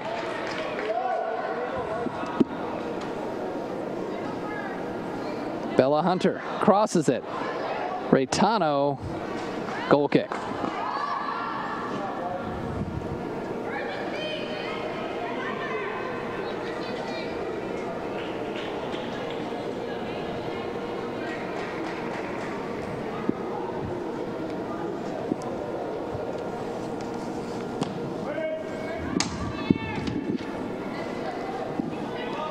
There's Bandick trying to track down a loose ball.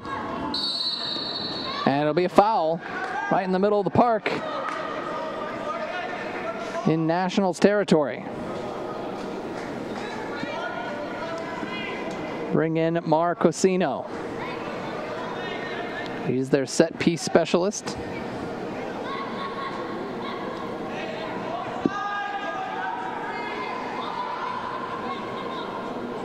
Look out for some diagonal runs here. They chip it in. It's loose. It's headed toward goal. Brown makes the play. It's loose in front. Did it go in? They're calling a corner kick. They said it crossed the line. Oh, wow. I thought that it had crossed the line too, but then on what would have been an impossible angle, ended up in the back of the net, and it was impossible because it was not possible. It was a corner kick. Here it comes. Nice save by Brown, and they went around her to get it back in, but the way the ball can spin on this carpet, you never know. Here come the Jaguars with an attempt. Low driving ball into the side netting. 72nd minute. More pressure from the Jaguars. They're going to take Stanther out.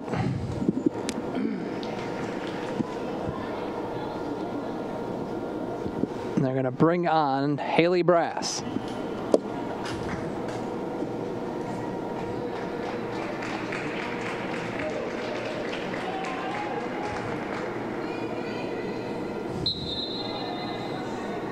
Brass will come in, play right wing.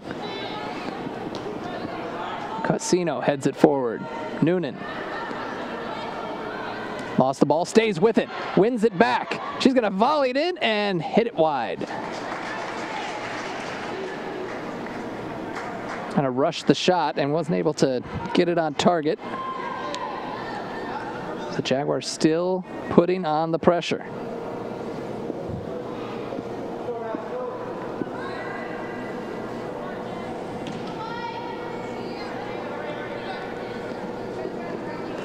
That'll be a Jaguars throw. Boer. Stanley back with it. And a long ball down the line. That'll be another throw in. Did it stay in?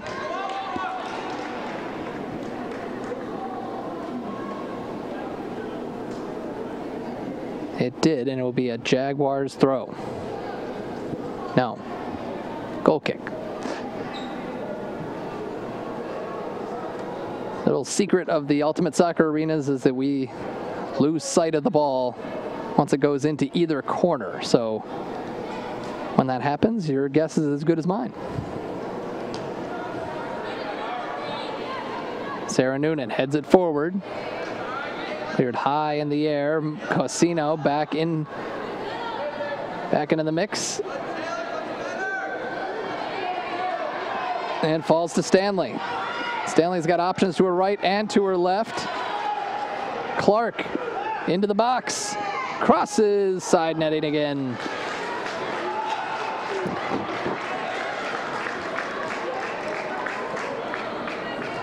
Marcy Clark is going to play her college ball at Toledo, just down the road.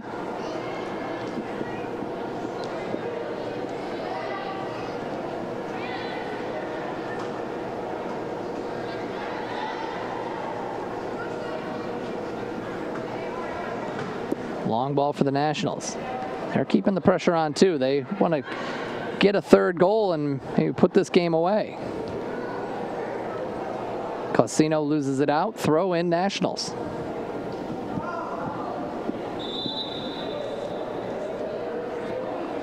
So we have two more changes coming.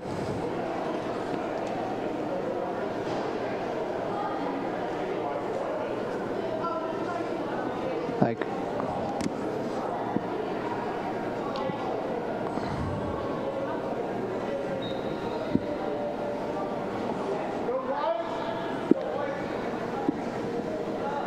Ducharme and Mashievsky checking out of the game. Or did Mashievsky just change sides of the field? That is the case. She ran all the way across and thought she was checking out. The joys of multiple substitutions.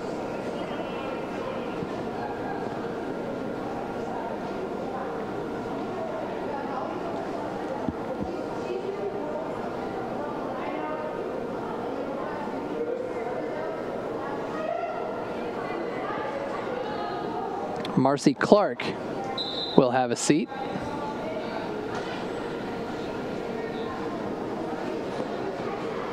Megan Gleason checking in.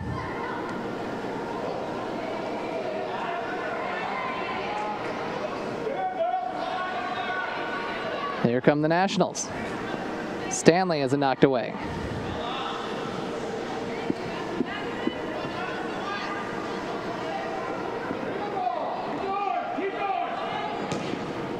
Jessica Mihal is also in the game as well. So I think we're covered.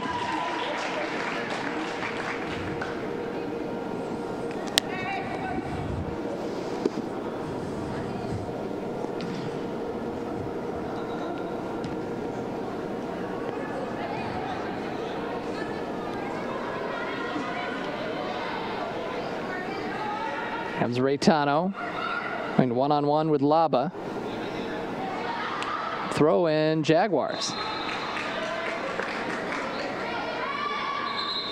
And another substitution coming for the Nationals.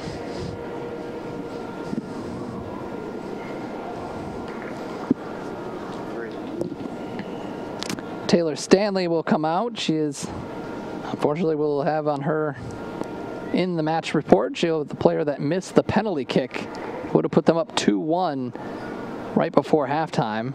At the moment, that does not prove to be a problem, but still a lot of time to be played here. And that brings in number 16, Catherine Felton.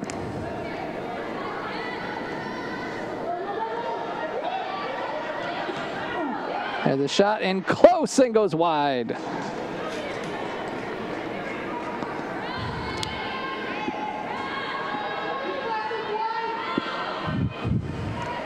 '78th minute. Time running out on the under 17 State Cup final. The Michigan Jaguars beat the Nationals Union in the under 15 final in the game before this one. Right now, the Nationals Union looking to get some revenge. They are the three-time defending national champions. This would be a big win for the Jaguars if they could pull it off, but they still got to find an equalizer before they can do that. There's a foul on the Union.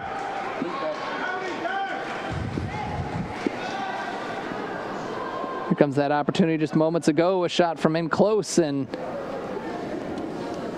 had two cracks at it. So Cassino will tee this up. Laba joins the attack from the back row, throwing lots of green jerseys forward.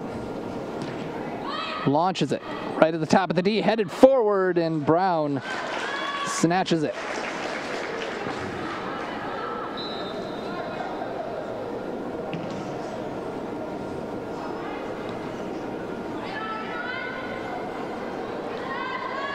Here comes Jackman. Out wide for Brass. Brass sends the ball into the box. It's right there, and Noonan with a shot. It's blocked. It goes just wide. McCaslin was there going across the box. Noonan stayed right where she was at and ended up being at the right place at the right time. And that deflection earns the Jaguars a corner kick.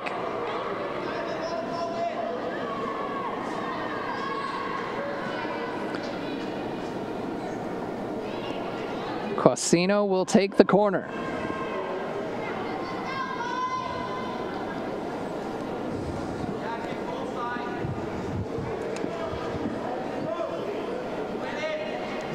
And here it comes. It's right at the penalty spot. It's chipped right back in. It falls its way out, volleyed back in, and out for a goal kick.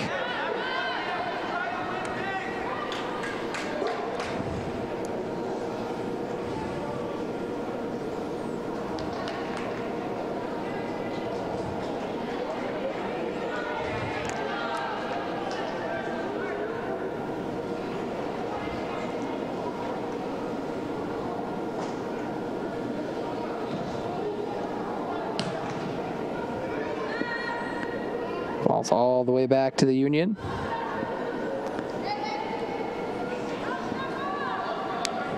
Confident little move there to elude Noonan.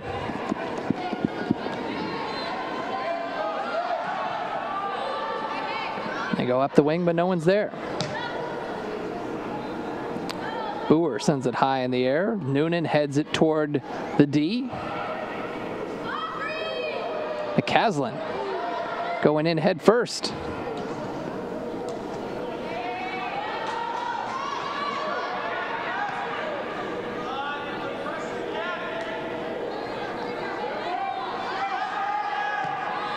Casino into the corner. Noonan gives chase.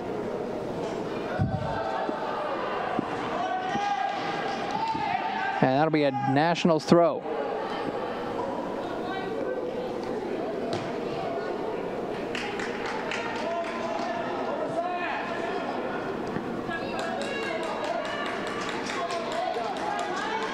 Throw in for the Nationals.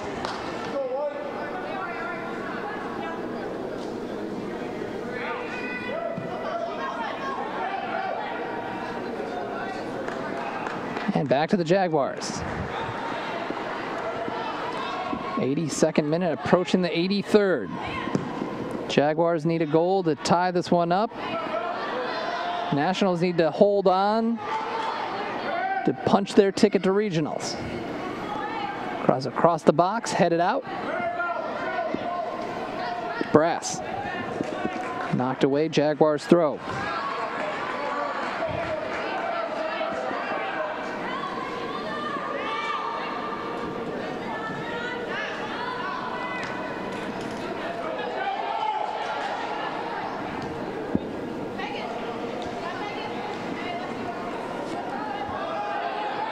Brooke Russell at right back.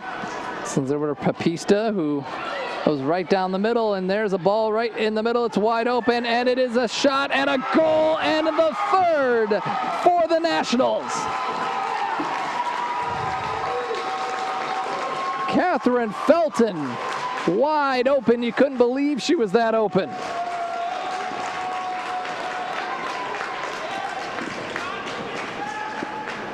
'83rd minute.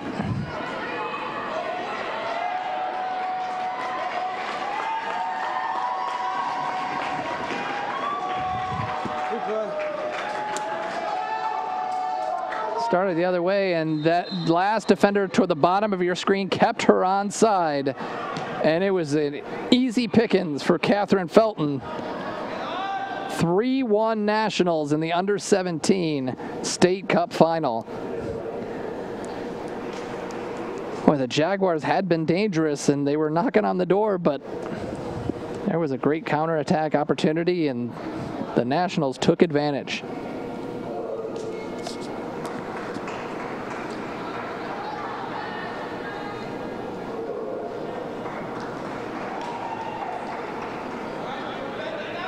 Throw in for the Jaguars. They're going to keep pushing. Wouldn't be the first team to score a couple of goals in the last 5 minutes of a game. Noonan keeps the pressure on. Hunter clears.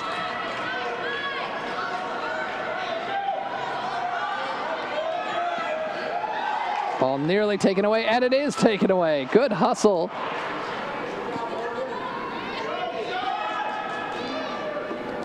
Ball played up. And to chip it forward.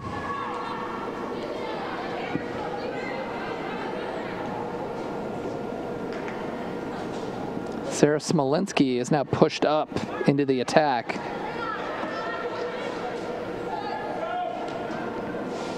Morgan Reitano is limping a little at the top of the attack. She's still toughing it out.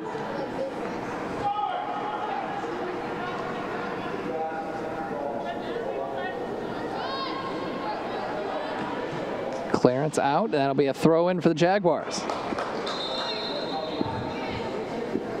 86th minute, here's a couple of subs, and yeah, coach definitely took notice of Reitano limping, and she will come out. Reitano scored the go-ahead goal in the 50th minute, which at the moment is the difference.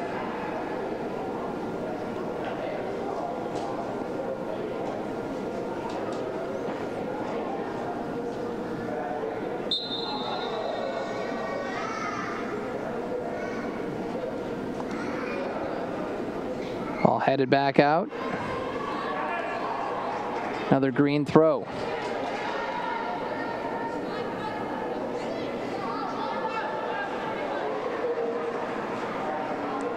Headed forward by Smolinski. It carries all the way back for Brown. Lauren Fleming is now in.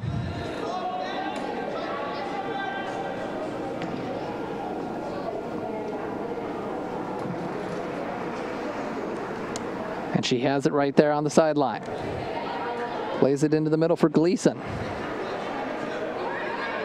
Back to Gleason. Fleming, little 1-2 with Gleason. He's got a wide open player in the middle with Felton, but they pull it back. Looking to bleed a little clock. And that'll be out for a Jaguars throw. 2 new Jaguars coming into the game.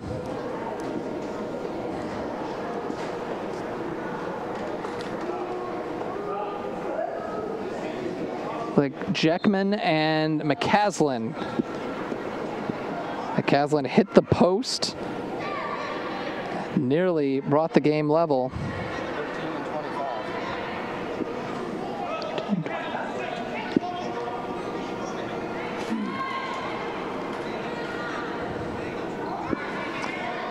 Riley Nesson and Kylie Davis check in for the Jaguars.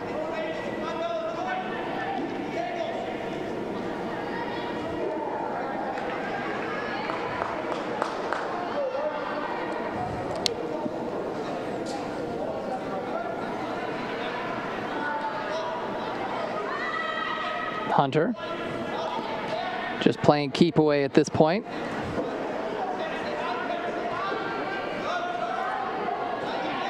There's Felton. Sends it across, looking for Badelow. Another throw for the Nationals. 89th minute.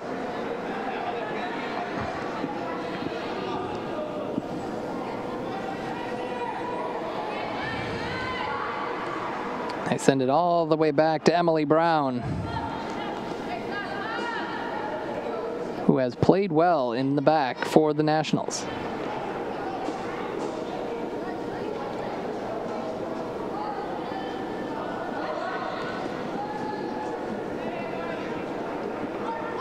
Up the field there is Lauren Fleming.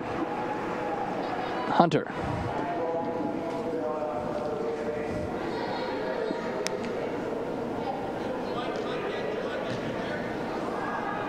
Mashievsky up the wing. Etienne.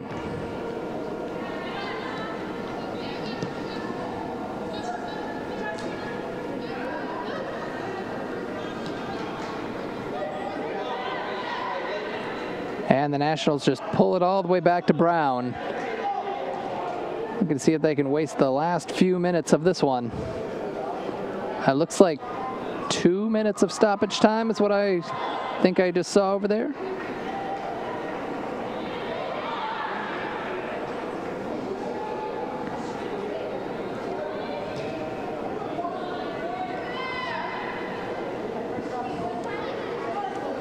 Hunter plays it back as we enter the 90th minute. I did see a green 2 over there. Not much time left in this one before the whistle sounds in the U17 final. There's a clattering tackle. Comes back. Brass carries up plenty of space. Takes a shot from way outside, and that's going to be, and that is exactly what it is. 2 minutes of stoppage time remaining in this one. And another change. Badelow comes out.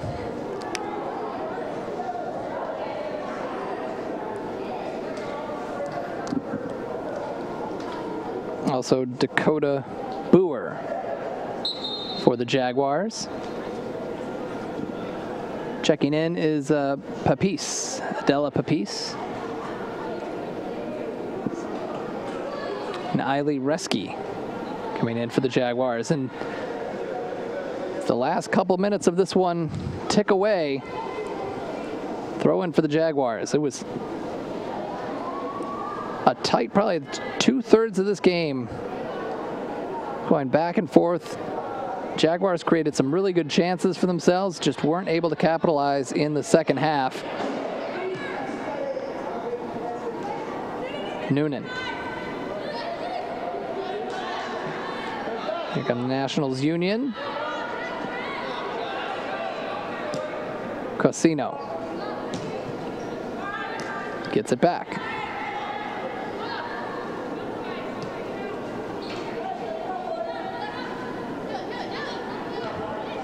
Brass. And a foul at midfield.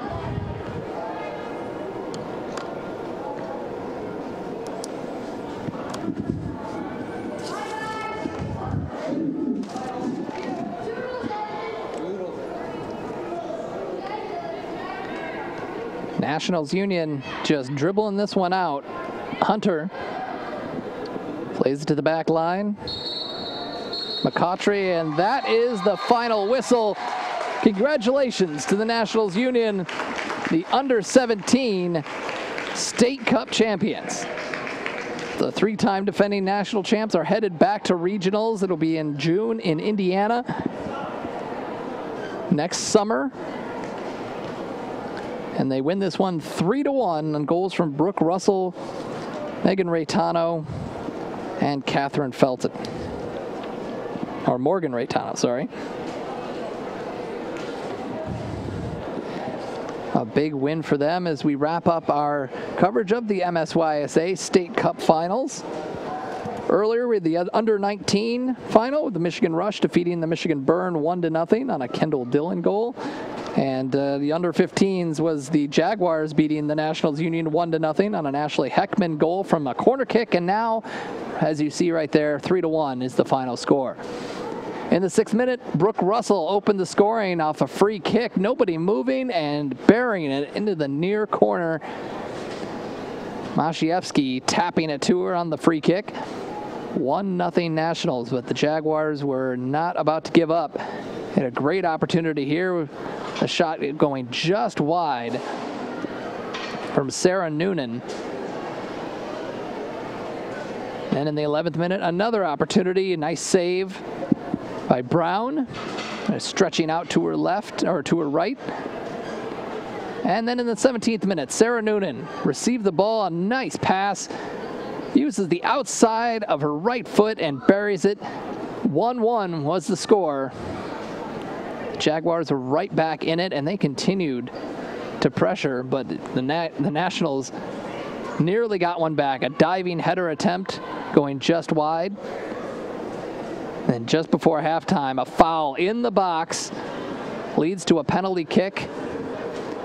Stanley steps up to take the penalty and misses it wide. We went into the break 1-1. And just after the break, teams just settling in, and Raytano heads it over the defense, past the goalkeeper.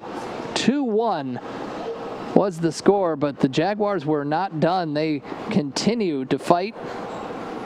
Just a few minutes later, off a free kick, an opportunity right in front. An attempt there, missed, cleared off the line. Another shot, and then eventually a foul was called. Somewhere in that scrum was a foul, and that ball did not count as a goal.